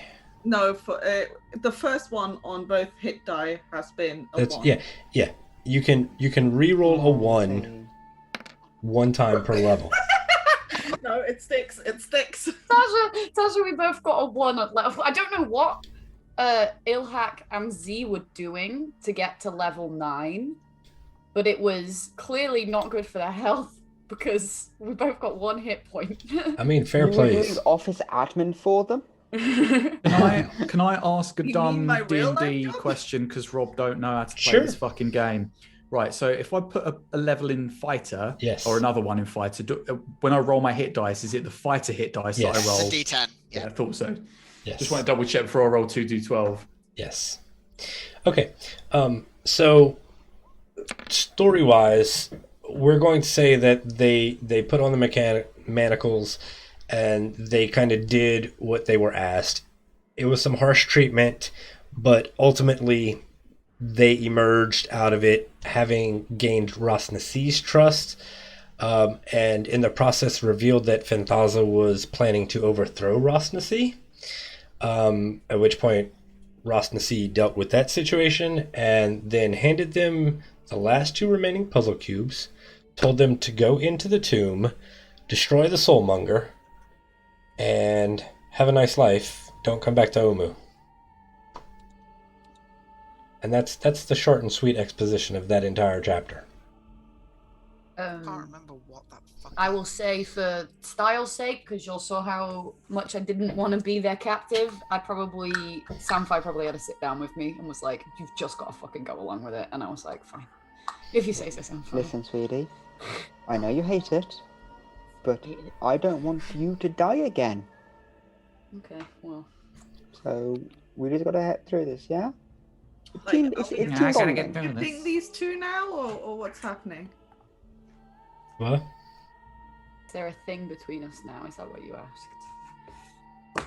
No, we'll see what happens at the end of the Blood Temple. See if our relationship got any Easy, stronger. What I asked was if we were shipping these 2. Oh, Like, shipping and actual relationships, them's 2 different things. They Whether are. you That is- fangirl a relationship that doesn't exist. Wait, are you telling me we got to get rid of them fucking mugs and t-shirts that we ordered? Fuck's sake. So, is I anybody told you getting this was going to happen, Burrito. anything cool with their level ups? So Anything I need to be aware of? I've 'Cause I got don't have time. evasion. I've got evasion now. And I took my ASI. I'm going into a feat because basically I can't get my intelligence up like to a different bracket because I fall on like an odd number. And I'm currently debating whether I want to go with skill expert and give myself like another proficiency and expertise, or whether I want to... That's the kind option. Or I could take observant and have a passive perception of 24. I don't care. So... Are you taking 2 levels of rogue? And then I'll start taking others a monk if we get there. Okay. I just don't know. I've got action surge now, and You took a feral level of instinct. fighter and a level of monk? Yeah. No, Level of a level barber. of I love barber, barbarian and fighter. Yeah. So I get advantage on my initiative rolls. Nice. That's Something probably good. about I mean, a tank that can go incapacitation. first. Yeah. Cool. Yeah, something about being surprised at being in combat, and if I'm not incapacitated, I can act normally on my turn as long as I enter a rage state. Fun. Feral instinct does things, yeah. I mean, obviously, I haven't had time to look over your characters. I'm going to play this all by ear because obviously, I have not prepped the next chapter, but I know what's involved getting into the tomb. So, yeah. Oh, cool, our proficiency bonus went up as well. Yeah. So now my passive perception is 21. Nice. And then I took...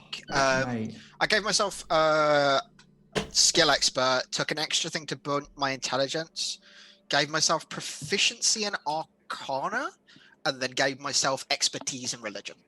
Because I felt that was kind of like a fairly nice RP pick for Artem. Nice. I am having Especially with his spell little problem. natural 20 on the snake god thing. Like I think he's proved his ability to pull religious crap out of his ass. Cool. Anything good for you there, Neve? I'm having the 4th level spell problem. Ah, yes. Sometimes the 4th level spell is pick another 3rd level spell. I'm just going to pick another 3rd level spell. A thing I was meant to ask you the other week, Kirk, and you can totally say no, that's cool, it won't upset me, is I am an idiot and I can't remember how spells work. I chose Cure Wounds instead of the other one, the much better one. Am I allowed to say Define much better one, because I You prefer mean Cure Healing Word? Wounds over Healing Word. I prefer Healing Word. If you want to switch it out, that's fine. I don't care. Well, also, I'm pretty sure raw, when you level up, you can swap out one level spell for one other. I'm pretty sure you can as a bard. And Yeah. you've just leveled up twice, so. Sick. Cool, I'll switch that one out. I'm probably going to just take Mass Cure Wounds for my 5th level spell. Okay. So 2 levels in bard then? Taking levels bard because I don't really know how to multiclass her, to be honest. Like I can't find a way. Yeah, no, that's fine. I'm just trying to keep everybody updated, because obviously I'm not going to be updating the overlays while we're streaming. Heartbreak is not an option. You're right. I don't allow homebrew. Anything else? I just did an ASI to get my charisma to +4 because for some reason both my character and my character in my home game, they're both very average characters. They have +3s are their highest. I mean, +3 is not average. It's the top end of standard array. You know what I mean, though. Like, I don't have +4 it's or +5. It's just because y'all roll stupid high stats.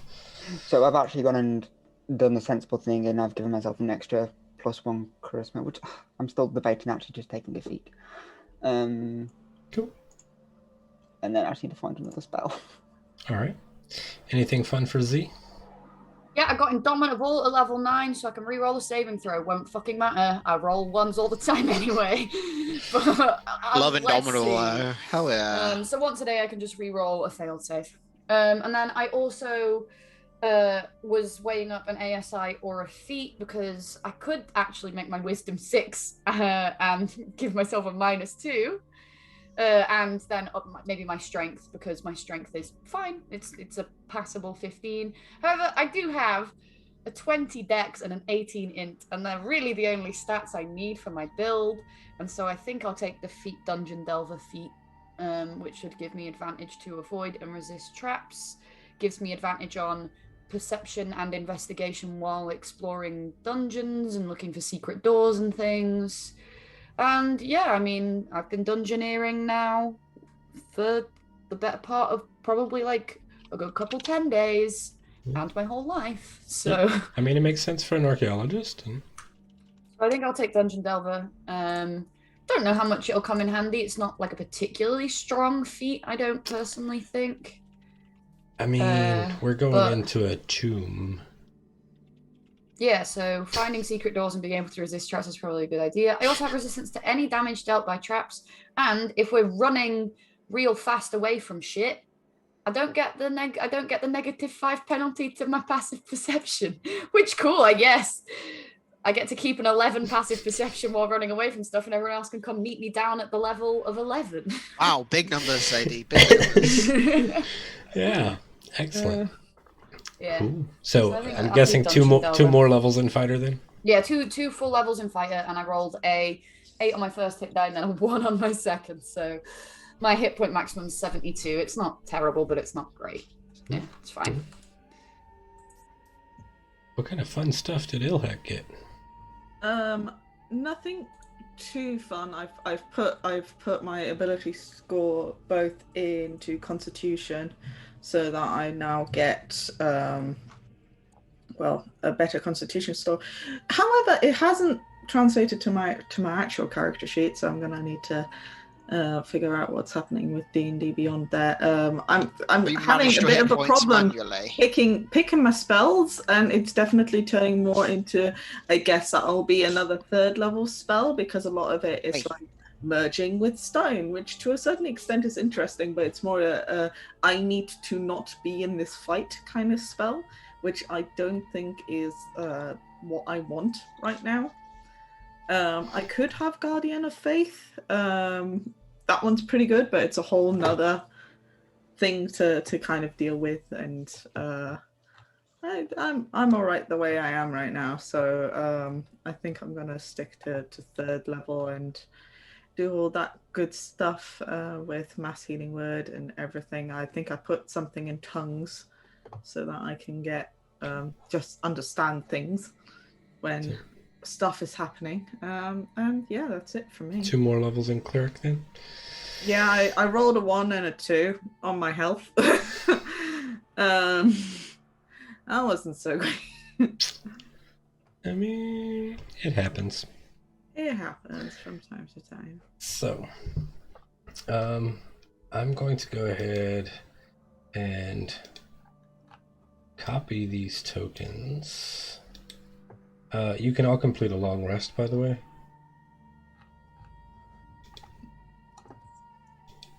And we'll go with this full-on fresh.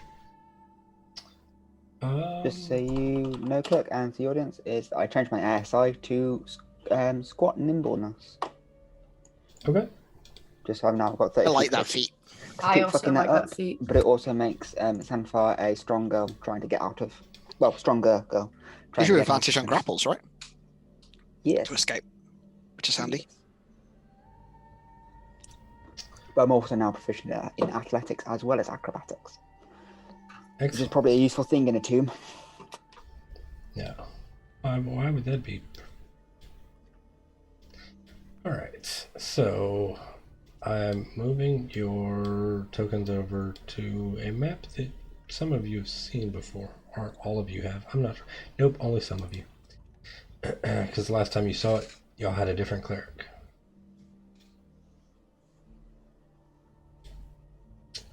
Alright, so you should see yourselves in the bottom of this map.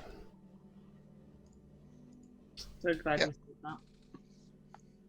It's like, where am I?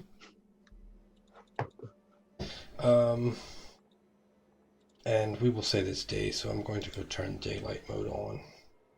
Because I'm pretty sure right now that is off. Cool. Alright, so you should be able to see now.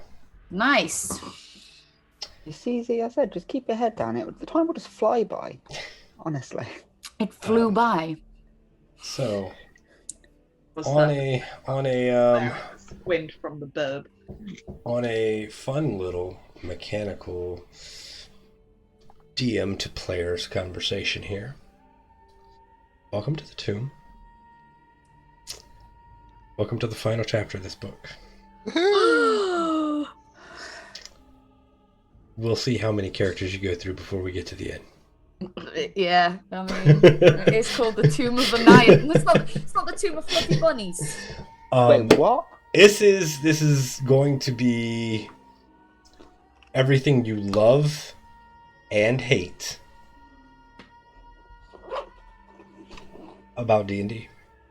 Great. Don't threaten me with a good time. Puzzles? Yes. Traps? Yes. Encounters? Most definitely. RP? Maybe. I can at least hold Sandfire's hand while I'm dying. There will be some stuff. Don't be afraid to ask questions. The worst that could happen is I will tell you I can't tell you that. Okay. But there are a lot of puzzle things here, and sometimes I don't think the gray text in puzzles appropriately expresses certain things. So if it's not clear to you, please do not be afraid to ask. If it's meant to be obscure, I will keep it obscure. But if it's just a matter of the gray text is hard to understand, I will explain certain things. And I would rather do that than y'all be like miserable over really badly written text. Because I know sometimes like I read because I always read the gray text first and I go, that makes no sense. and I actually have to go read what the hell's going on before I make sense of it. So yeah. I will read you the description for this area again as soon as I find it, because it's been a while. That's not it. That's not it. That's not it. Let's hope this is it. Right. So if you remember, way in the back of the town of Omu, near where y'all fought the King of Feathers, there was a black obelisk sitting near the base of a cliff. And there was, stuff written there, and that is where y'all are. That is where y'all have determined is the entrance to the Tomb of the Nine Gods. Near the base of the cliffs, a 15-foot tall obelisk of cracked stone is draped with vines and black moss. Behind it, you see a dark passageway obscured by weathered creepers. A second, smaller tunnel burrows into the base of the cliff to the east. 3 stone gargoyles watch you from narrow ledges carved into the cliffside. Each has the face of a bearded devil, its mouth agape, and a silent scream. So, for anybody who's new to this, or in the event that y'all don't remember, this is where y'all lost Ethricus. Y'all camped not far from here, and that night, Ethricus vanished. So, this here is the obelisk. There are gargoyles sitting up on the ledges here in the cliffs. There's this passageway here, and then there's another narrower passage over here to the right. Y'all have the puzzle cubes. And that is kind of where we are. Are the gargoyles similar to the ones that were on the cliff face when we initially came down into Omu? Kind of, but slightly different. I'm trying to see if I have. So you know the on the big picture where we were just before the landing screen, that face that it's like a big mouth open scream with the bearded. That's what their faces look like. But other than that, yes, they're just standard gargoyle bodies.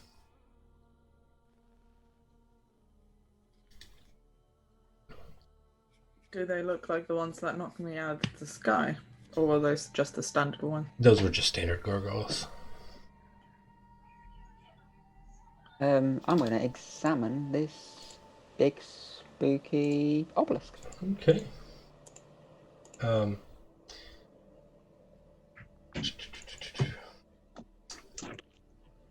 obelisk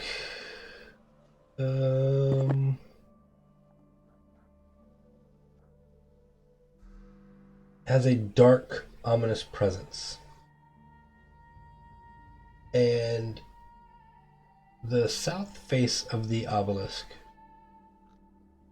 if you start to clear away the vines, has a message written into it, carved into it, in common. It says, "Fear the night when the Forsaken One seizes death's mantle, and the seas dry up, and the dead rise, and I, a Serac the Eternal, reap the world of the living. Those who dare enter take heed. The enemies oppose, one stands between them. In darkness it hides. Don the mask or be seen. Speak no truth to the doomed child. The keys turn on the inside only." And there are different phrases, and I actually have a handout for you of what this looks like. I'm going to show you. So this will be in your journals now. But fantastic, because there was no chance I was gonna. You're a very ostentatious doormat. So this is the message carved into the A black obelisk.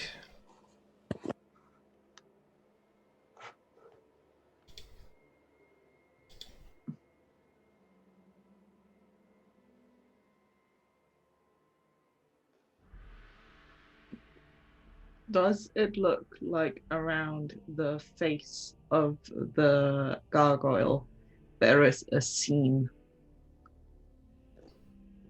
What do you mean? Like, is the gargoyle wearing a mask? The gargoyles are up on ledges 15 foot high. Okay, never mind. Well, actually, I have a fly speed, but considering I already had a tiff with some of them, I think I'll pass. Okay. Don the mask, so. I wonder if some of this is isn't necessarily for right this second, and maybe it's to do with when we go in there. It's little cluey hints for when we get in there. Well, we haven't seen a child yet. Yeah, I mean, the keys turn on the inside only could very well be referring to the puzzle cubes that they need to be inserted, and then they will only open the door if they're put in a certain order, which we already know. You know, because every god has like a, you know, an opposite number, as it were.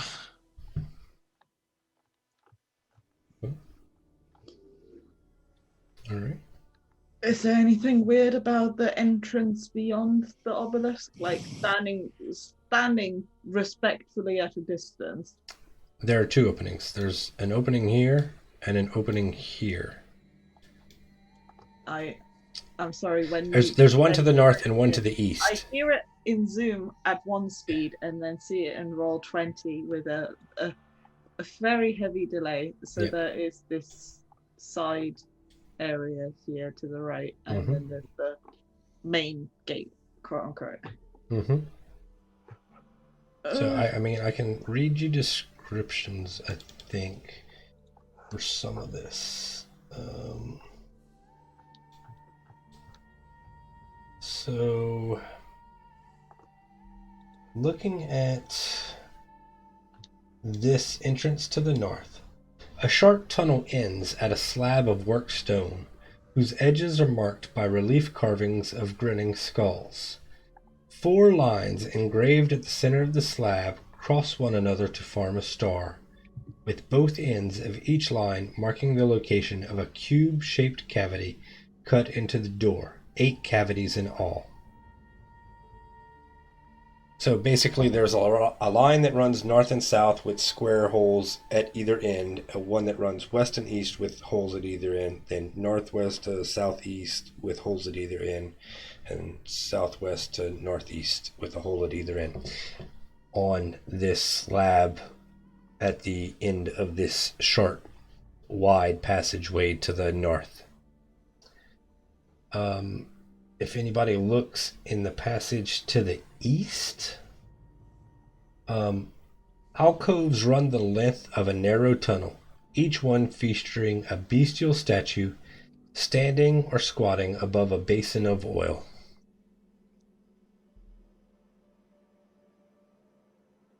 How do we know that it's oil? Like, does it look weird? It looks like a basin with black stuff in it.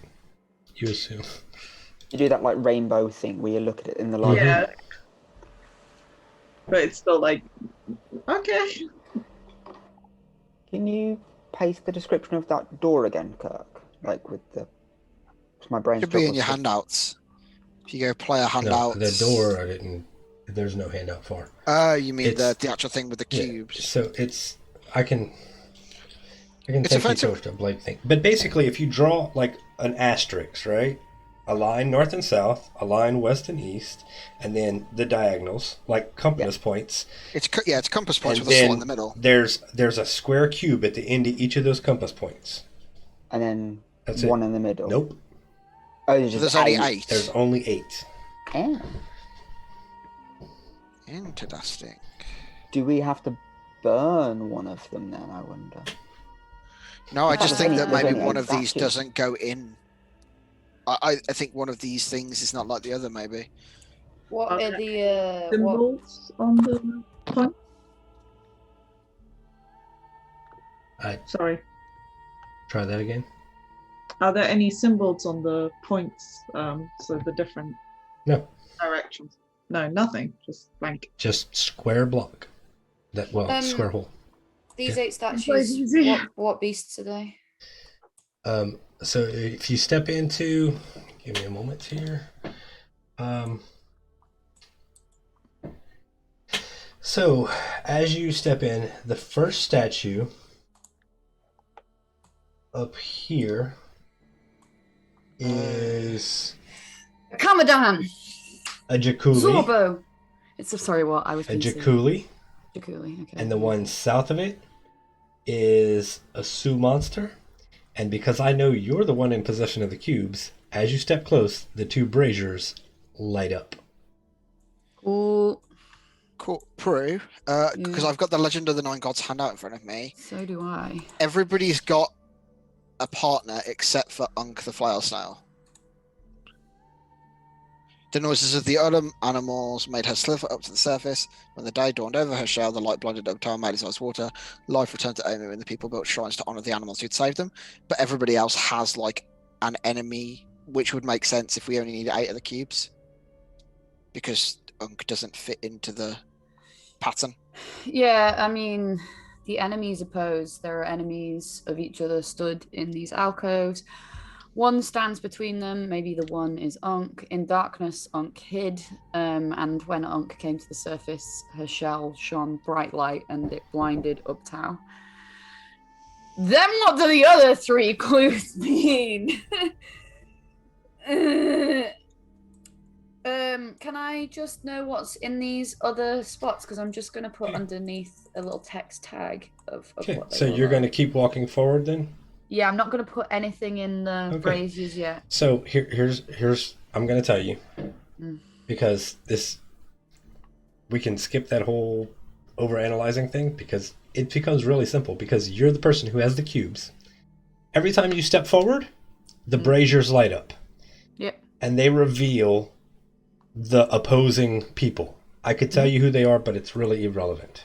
Because when you get to the end and the last set of braziers light up, the stone wall at the end fades away, and there's a statue of Unk with a golden necklace around it in the shape of an eye.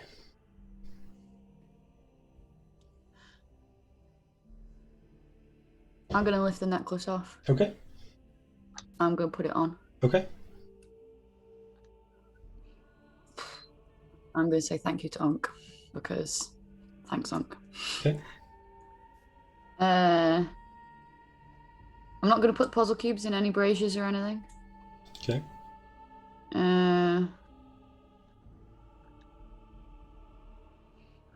Cool, I'm going to go back to the gang then. Can I look for any more secret doors around this end, though? As you come out of this tunnel, I mean, you can look, but there's nothing else in this tunnel.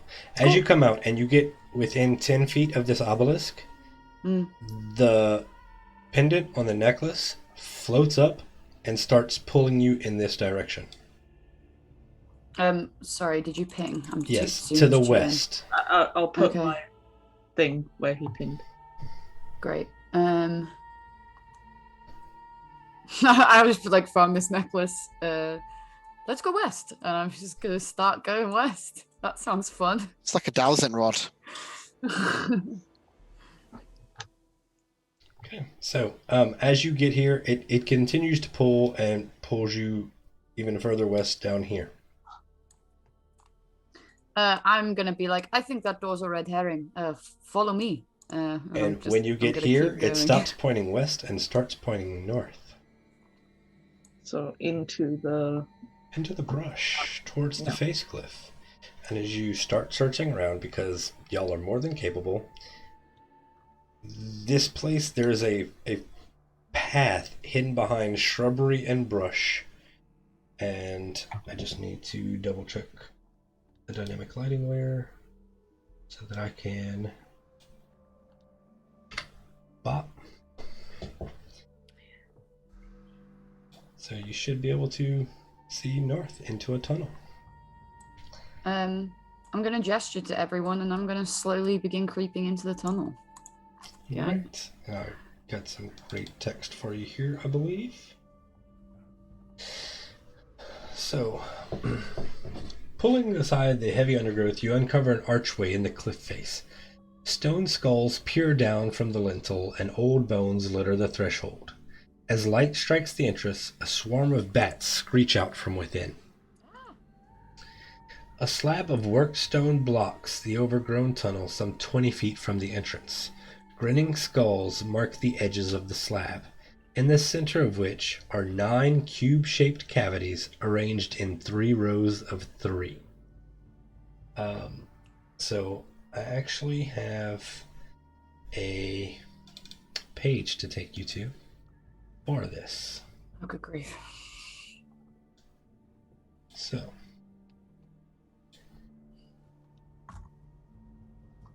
you should Hey, be... look, gang, we did a puzzle within 3 seconds. I think the puzzle kind of did itself as soon as you approached. So, this is basically there are these 9 holes in the slab. Yeah, I can't see anything on this map, by the way, just so you know. All right, let me go. Same as me also. I think we're going to find an interior door to put the slots in. Oh, Can you see now? neat. Yes. That's cool. So, you have 9 holes. Oi, oi.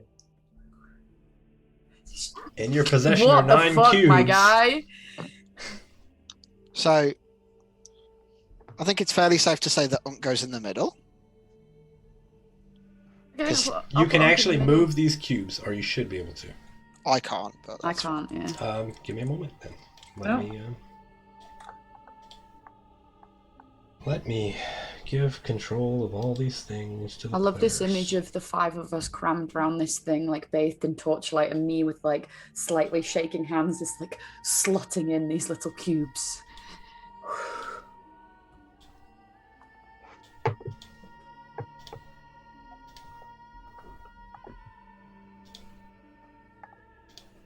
Don't the mask will be seen. I hope that meant the necklacey thing. We'll see. If we get seen, we get seen. It And does it have is an what eye it on is. yeah. Okay. It's like the Ivasarak or something, I think, which is like his like symbol, but it is what it is. He knows we're coming. Let's be honest. He kidnapped our friends. He kidnapped our friend. He knew we were coming. Like, it's not like we were fucking What's ninjaing our way the through. doomed child? What does it mean? Guess we'll find out. We will hopefully find out.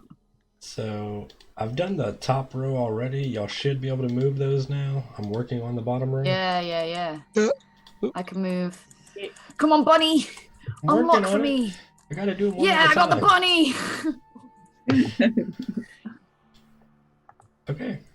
So, now you should be able to move all of the cubes. Go ahead and, So yeah, that's like our free bingo tile, you know? This one's free. Okay. Do we think that it matters as long as we get people opposed? I'm gonna say let's try and lay them out where their temples are geographically, because I have a cartographer's kit and was saying I was mapping the entire city while we were here. If that doesn't work, we could also do it in the order that we were the tile of the 9 gods is in. So you know, start with us the all. order as well. So what I just pasted is in the order of the correct, if that makes sense, as the legend says. Okay. Kirk, mhm. as the GM, what's the most northwesterly temple? One moment. Thank you. But you can't do the work. Well, we're not on the map layer, and my Yeah, character that's took the fair. notes, not me. All right. So, Honestly, the yeah. northwestmost temple. That's a complicated ass question. Well, I don't think it's going to be the solution to the puzzle then. Because they were kind of like slated like that. Like there was So basically, the temple layout is like there's one here, right? And then there's one here, and then there's kind of 3 in a line, and then there's Right. I look at my map. I'm like, I think this is the solution. Z looks at her beautifully made map and is like, actually, I think I'm wrong. And she scrolls up her map and puts it in the map case. Shall we try and do it in the order? Yeah, I think put legend put gives Zorbo us. in the top left. The Zorbo is the little bear Just the creature, drop right? bear, right? Yeah. And then this is an I think armor that's rash. I think that's a sea monster, right? Oh, sorry. Are we starting? That's the like, drop bear, I think. Oh, Yeah, that's the bear? Okay, cool. Sorry. I just couldn't recognize it. I'm so sorry. I would not have That's got okay. it. There. It could also be a grung, to be fair. It looks like a little happy grung. so And this is then- the Looks a grung. bit like a monkey. So Yeah, he looks Yeah, like a I know. grung. I know, but this guy, if you look, he looks like a little frog with a smile. Yeah, like his eyes So- there. Like Yeah, if- actually, I can like- see that now. So hold on. That is, yeah. Can I point out that in your journal, y'all actually have the puzzle cubes with No, who we they did belong all to? of them. Yeah. No, we Thanks, do it from memory, like proper D&D. I'm going to add the last 2 for y'all, since I technically haven't given y'all those yet. Shagambi. Is the Commandant the leopard with the snakes? Yes. Froghemoth and Iblis.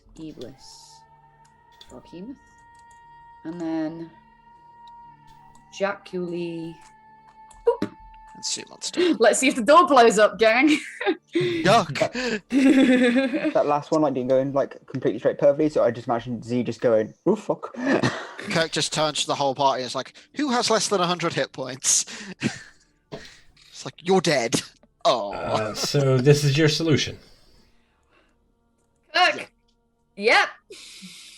Just checking, because I gotta go do actual physical checking.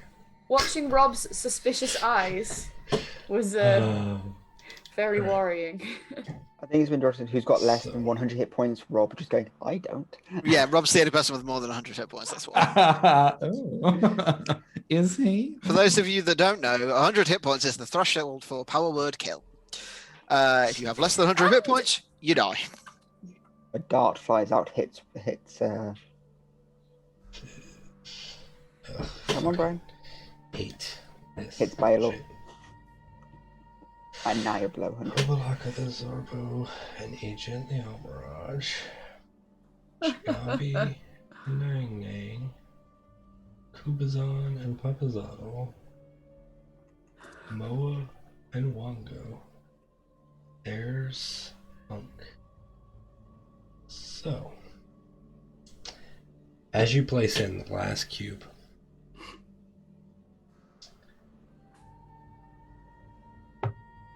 the 9 cubes flare with light, then disappear. Glowing like an growling like an angry beast, the slab begins to slide up into the ceiling.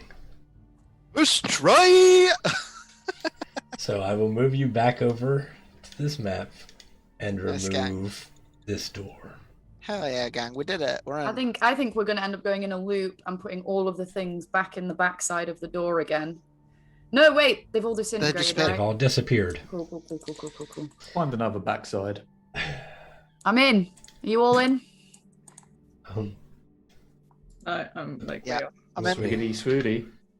Move the dynamic lighting for y'all. I feel a bit concerned that you're following my characters, but Alright. Yeah. Me and Baylor are at the front, a classic. Let me read you some Sweetie, some feathery text booty. before y'all push into here. So,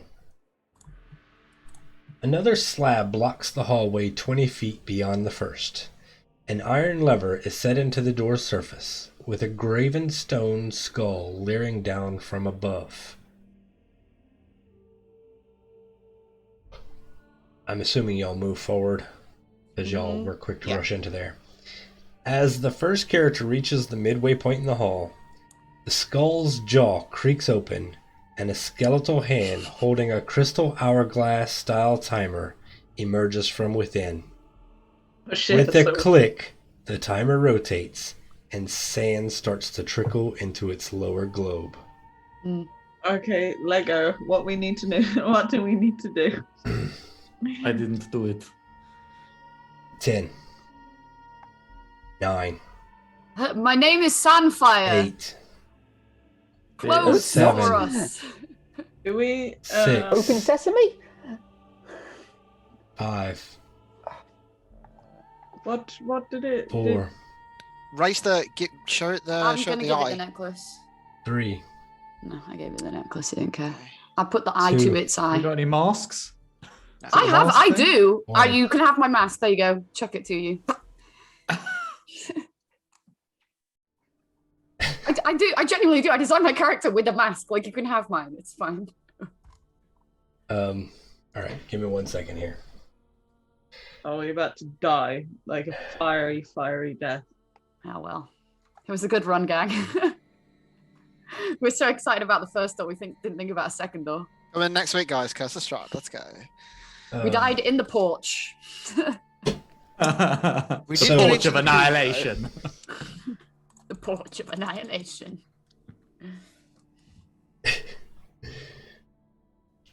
As the last bit of sand drops into the bottom of the timer, the hand with the timer retracts back up into the ceiling. The lever on the door retracts back inside of the door, Oh, I forgot there was a lever there, guys. and the stone slab sinks down into the floor. The slab It's- we're on. No, Oh. the door opens up basically. So here's the thing, right? It's a time situation. Had y'all remembered the lever and actually messed up and pulled it, it would have triggered the trap. But because y'all forgot it was there, none of y'all actually triggered the trap, and the door Hell yeah. opens. Oh yeah. It was one of Save those us, guys. clever DM tool. All right, hold on, slow down. Y'all are moving Okay, too I'll come back. fast. Let I'll me come back, I'll move come the back. dynamic lighting, and y'all can start off from where y'all are there, and I'm going to read some text to y'all. Slow down, go back to the line. Okay. Sadie just Sorry, Dad. straight up just raced ahead. She's so excited. Oh, man, y'all are hard work. A moss-covered corridor extends beyond this second door. Tree roots hang from the sagging ceiling, and the air reeks of rot and damp. Ahead, a bas-reliefed carving of a bearded devil's face adorns the wall at a T-shaped intersection. The devil's opened mouth is a well of utter darkness. Now y'all can move as your characters want to move. But from this point forward, we are officially in the tomb. So wherever you move your token is where your Is where you character move. moves. Okay. What can Going back to that. If we go back to that riddle outside very quickly before. Because that was very lucky that we didn't get murdered by a sand timer. So the enemies opposed, one stands between them, so that was the puzzle cubes. In darkness it hides. That would have been the necklace that Zadie got. Yeah. Don, the mask will be seen. There's a fucking face down there. But we haven't found a mask. Speak no truth to the doomed child. The keys turn on the inside only. I think we just need to remember this going forwards. I don't necessarily think that all of this is for right this second. I think that this is... Well, Asarex ultimately, he's a lich, but he's a wizard, so he likes to think he's the smartest person in the room. They've obviously not met Zadie, but here we are. thanks, babes. I think I would like to just step forwards into this room, but I'm keeping an eye out for traps and secret doors with my new Dungeon Delver feet, baby. Cool. All right, can you post that up into the thing for me? Okay. Done.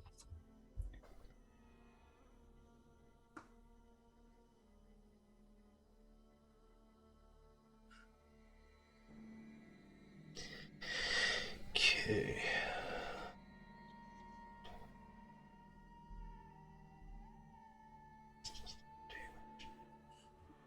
Okay. Cool. So that helps you spot secret doors. It doesn't help Yep. you spot traps. It just helps Yep, you yep. avoid the damage if you trigger one. True. Cool. So, on that note, give me a moment. Are you moving forward or not? Yeah. I just was getting excited and moving myself 2 squares and. All right. So then I need to do a thing real quick. So within 10 feet. So that's just Z and Baylor. So. Sorry, Baylor. R.I.P. Oh no. So 3 of them at Z and 1 at Baylor. That's fair.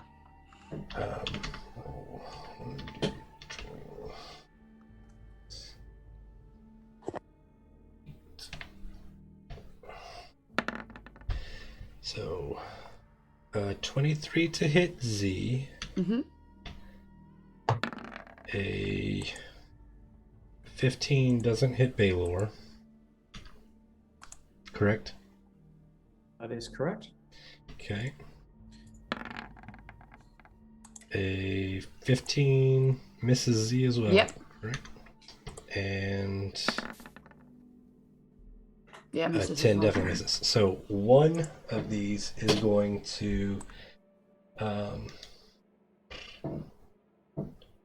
that's really okay. So you are going to take 4 points of piercing damage. Is that half to 2 because it's a trap? It is a trap. So yes, resistance to the damage dealt by traps. So yes.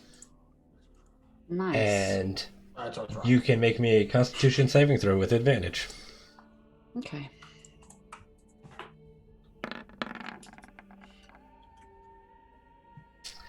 And you are fine.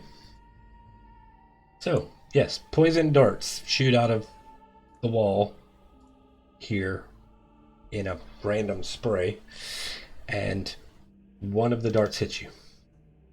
Ow. Excuse me, Sandfire. And I will step over Sandfire. And I will be like, because it seemed to trigger when Zadie went over the threshold, so I would like to look for a mechanism. It literally triggered when she stepped on the spot she's at now. Oh, right, okay. Okay. Can I begin looking for mechanisms then, push plates or tripwires or whatever? Sure. Can I help you? Yeah, you can if you want. What do you want, Kurt? Do you want investigation? Do you want perception?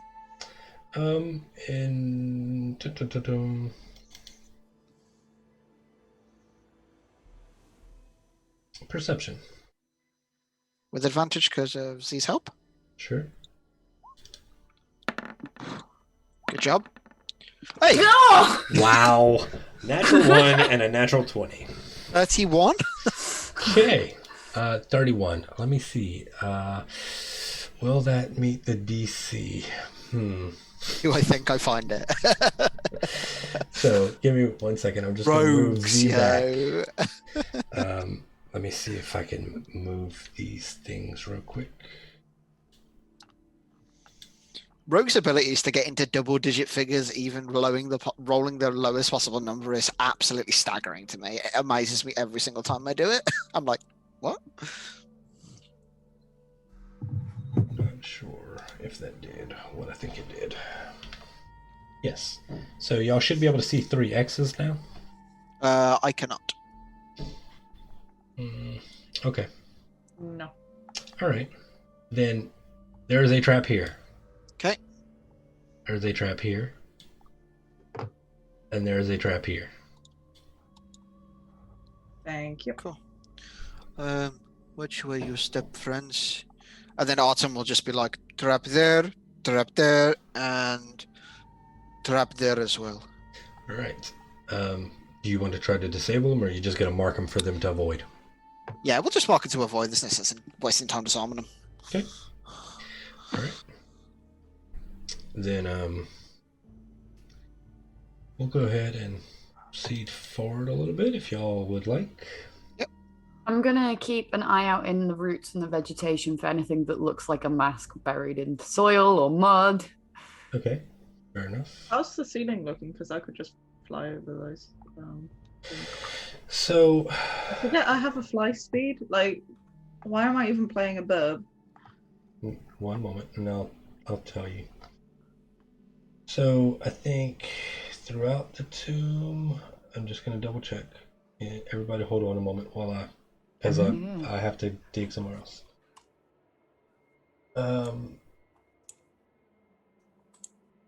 So the air in here is stale and humid. Moss covers the wall, which is decorated with screaming skulls and hung with rotting tree roots and dead vines. There are cracks in the ceiling that allow in thin shafts of daylight and moonlight to filter through tiny rock fissures.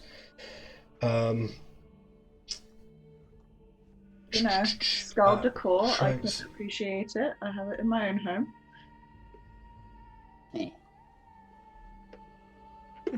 I've got to check like multiple sources here to get all the information that I need. Where's my old lot character's glasses?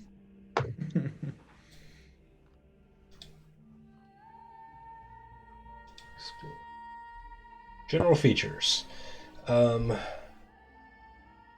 Unless specified otherwise, ceilings in the tomb are 8 foot high in corridors and 12 foot high in rooms.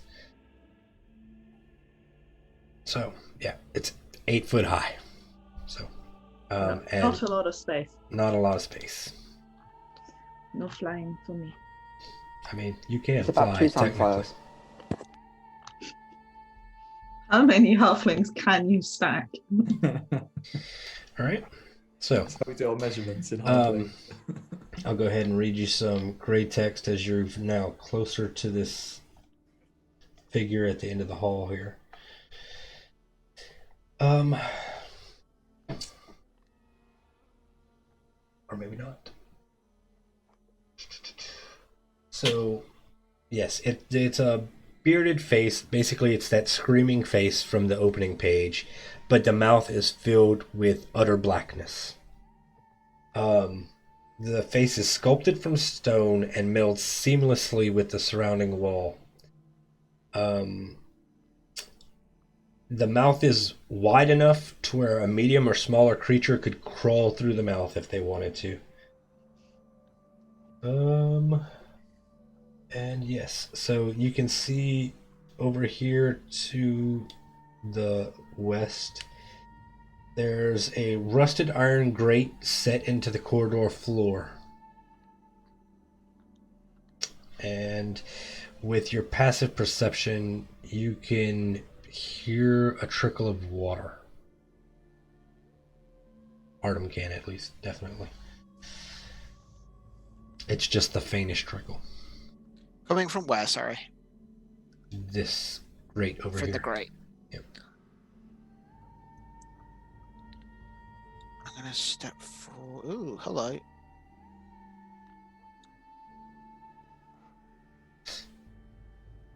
Can I see? Is the dynamic lighting functioning correctly? Can I see this? Or is this thing like in a lower, like a lower portion? Supposed to be in a lower portion.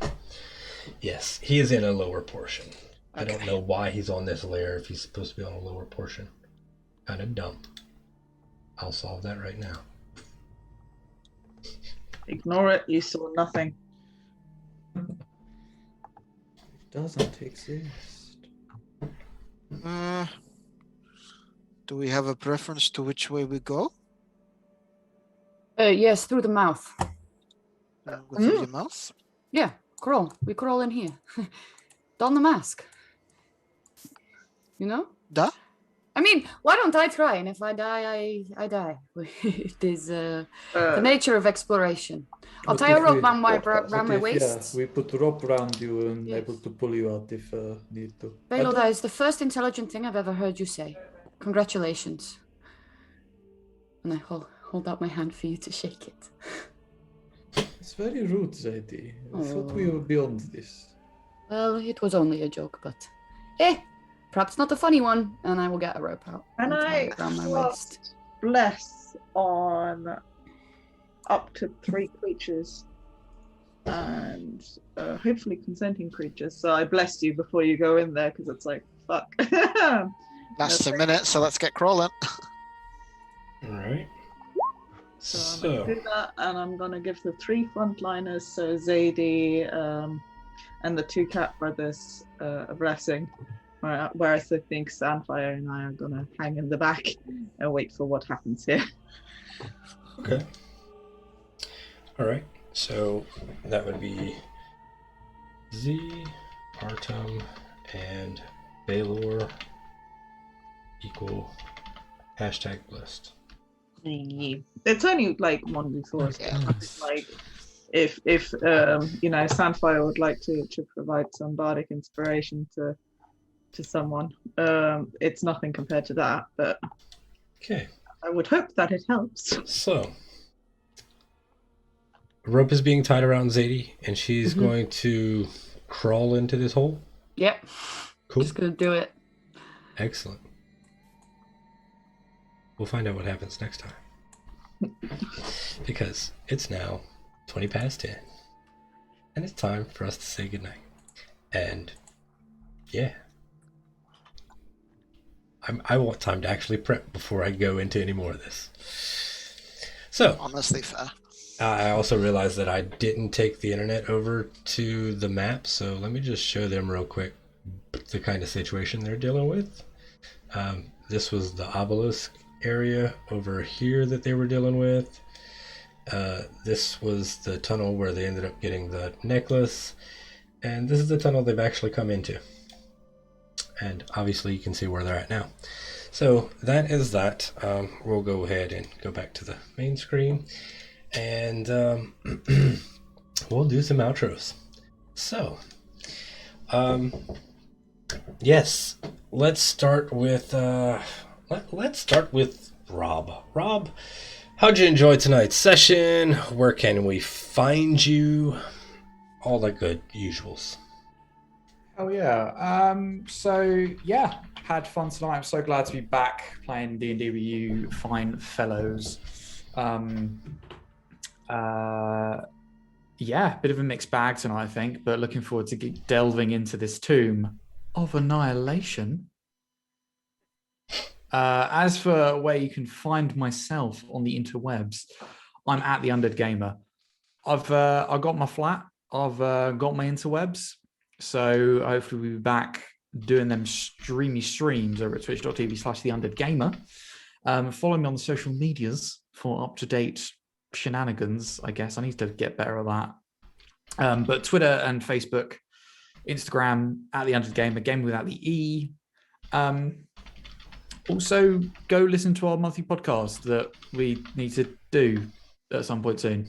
The Undead Gaming Cast, which you can find on most podcasting platforms. It's about video games and the industry and stuff and all things, joined by Mr. Singularity Josh and occasionally special guests. So go do that thing.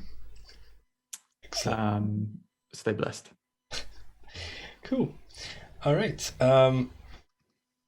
Burrito, where can we whatever. How'd you enjoy the session? Just as I pop myself on mute, you're like, that one. I enjoyed the session quite a bit, simply because we're getting into a lot of puzzly stuff now, and I'm quite interested, even though I didn't have the kind of right solution or get quiet very often. I do like seeing how other people think about those kinds of things. Though we did kind of waltz through them very quickly now, but I'm very interested as to what happens next with Zadie being stuck in a Musk's mouth. That's very interesting to me, and I'm hoping fingers crossed that'll work out well. But it's definitely something I would have been very hesitant to do. So it's very interesting to see that determination. No, this is the way. The only place you can find me is here and on the Discord, and that's about it. Cool. All right. And the lovely Prue, how'd you enjoy the session or not, whatever? And where can we find you? Yeah, I had loads of fun today. It got stressful in the middle, and everybody at this table is really nice and kind, and you're a very considerate DM and very tune with your players, and so it all just got resolved, and it's dope and it's nice. I've never had quite the privilege of playing a table that's quite so reactive like this one is, and it's really genuinely a delight. So thank you. And I'm also excited to crawl around this tomb and see if we die. I'm Prue. I'm Proopy Pants everywhere online. You can find me under that moniker wherever.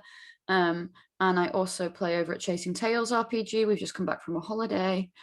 And we have some cool stuff lined up for the future. Some mini games planned, and I'm also playing in Jasper's Game Week game over at Paradise RPG at some point later in July. So yeah, if you're interested in seeing me play more games, you can do that. Excellent, excellent. Neve, you have a good news story for us? How'd you enjoy the session? You know, all those things. Yeah, I enjoyed today's session. I didn't like the aspect of already and stuff, but like it's nice to have the bard actually bard. Because like we haven't had that much interaction with other people in Omu, obviously. So it was a nice bard though. chance to barding to be barding, but I really wish it was under better circumstances because. Yeah. Whatsy. In terms of good news story, this actually comes off England winning, not winning, well, winning, yeah, but getting to the finals. There's been a clip of a young girl being given a shirt by one of the midfielders. I think it was Rice. I think gave her the shirt, wasn't it? I don't think it was It wasn't. I don't think it was Declan Rice. It was. I literally had it in front of me like 2 minutes ago, and I've lost it. But he gave her the shirt, and that's because she saw him in the last game and made an impression, and he was really nice, and it made her really smile. So if you want something to make you smile, go find that video of that young girl being given that shirt, because it makes you really happy and warm inside. Excellent. And last but not least, Mr. Josh, how'd you enjoy or not enjoy the session, and where can we find you? Cool. Just to give a name to the footballer that did it, it was Mason Mount. Not Declan Rice, but yeah, it was good. Obviously, we had a little hiccup in the middle, but I think, as Prue said, everybody at this table is super cool, and I love you all very much. So this is, I have the privilege of playing a lot of good tables with a lot of these fine folk, but this is my favorite configuration, honestly. Like, everybody is so respectful of everybody else's like spaces and standards, and that's really, really cool.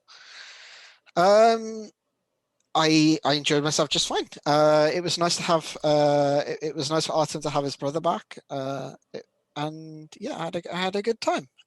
You can find me everywhere on the internet at Singularity Josh. I've been in a bit of a funk, so I've not really streamed, but maybe on an Undead Gamer stream coming to you soon. TM, probably playing together. We normally do when we have time, so you can follow me everywhere at Singularity Josh if you want to know where I'm at. Twitch and Twitter and Instagram.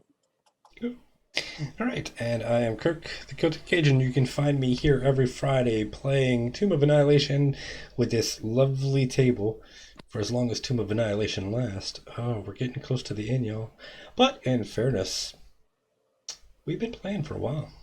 I mean, October will be a year. Let's see if it lasts that long.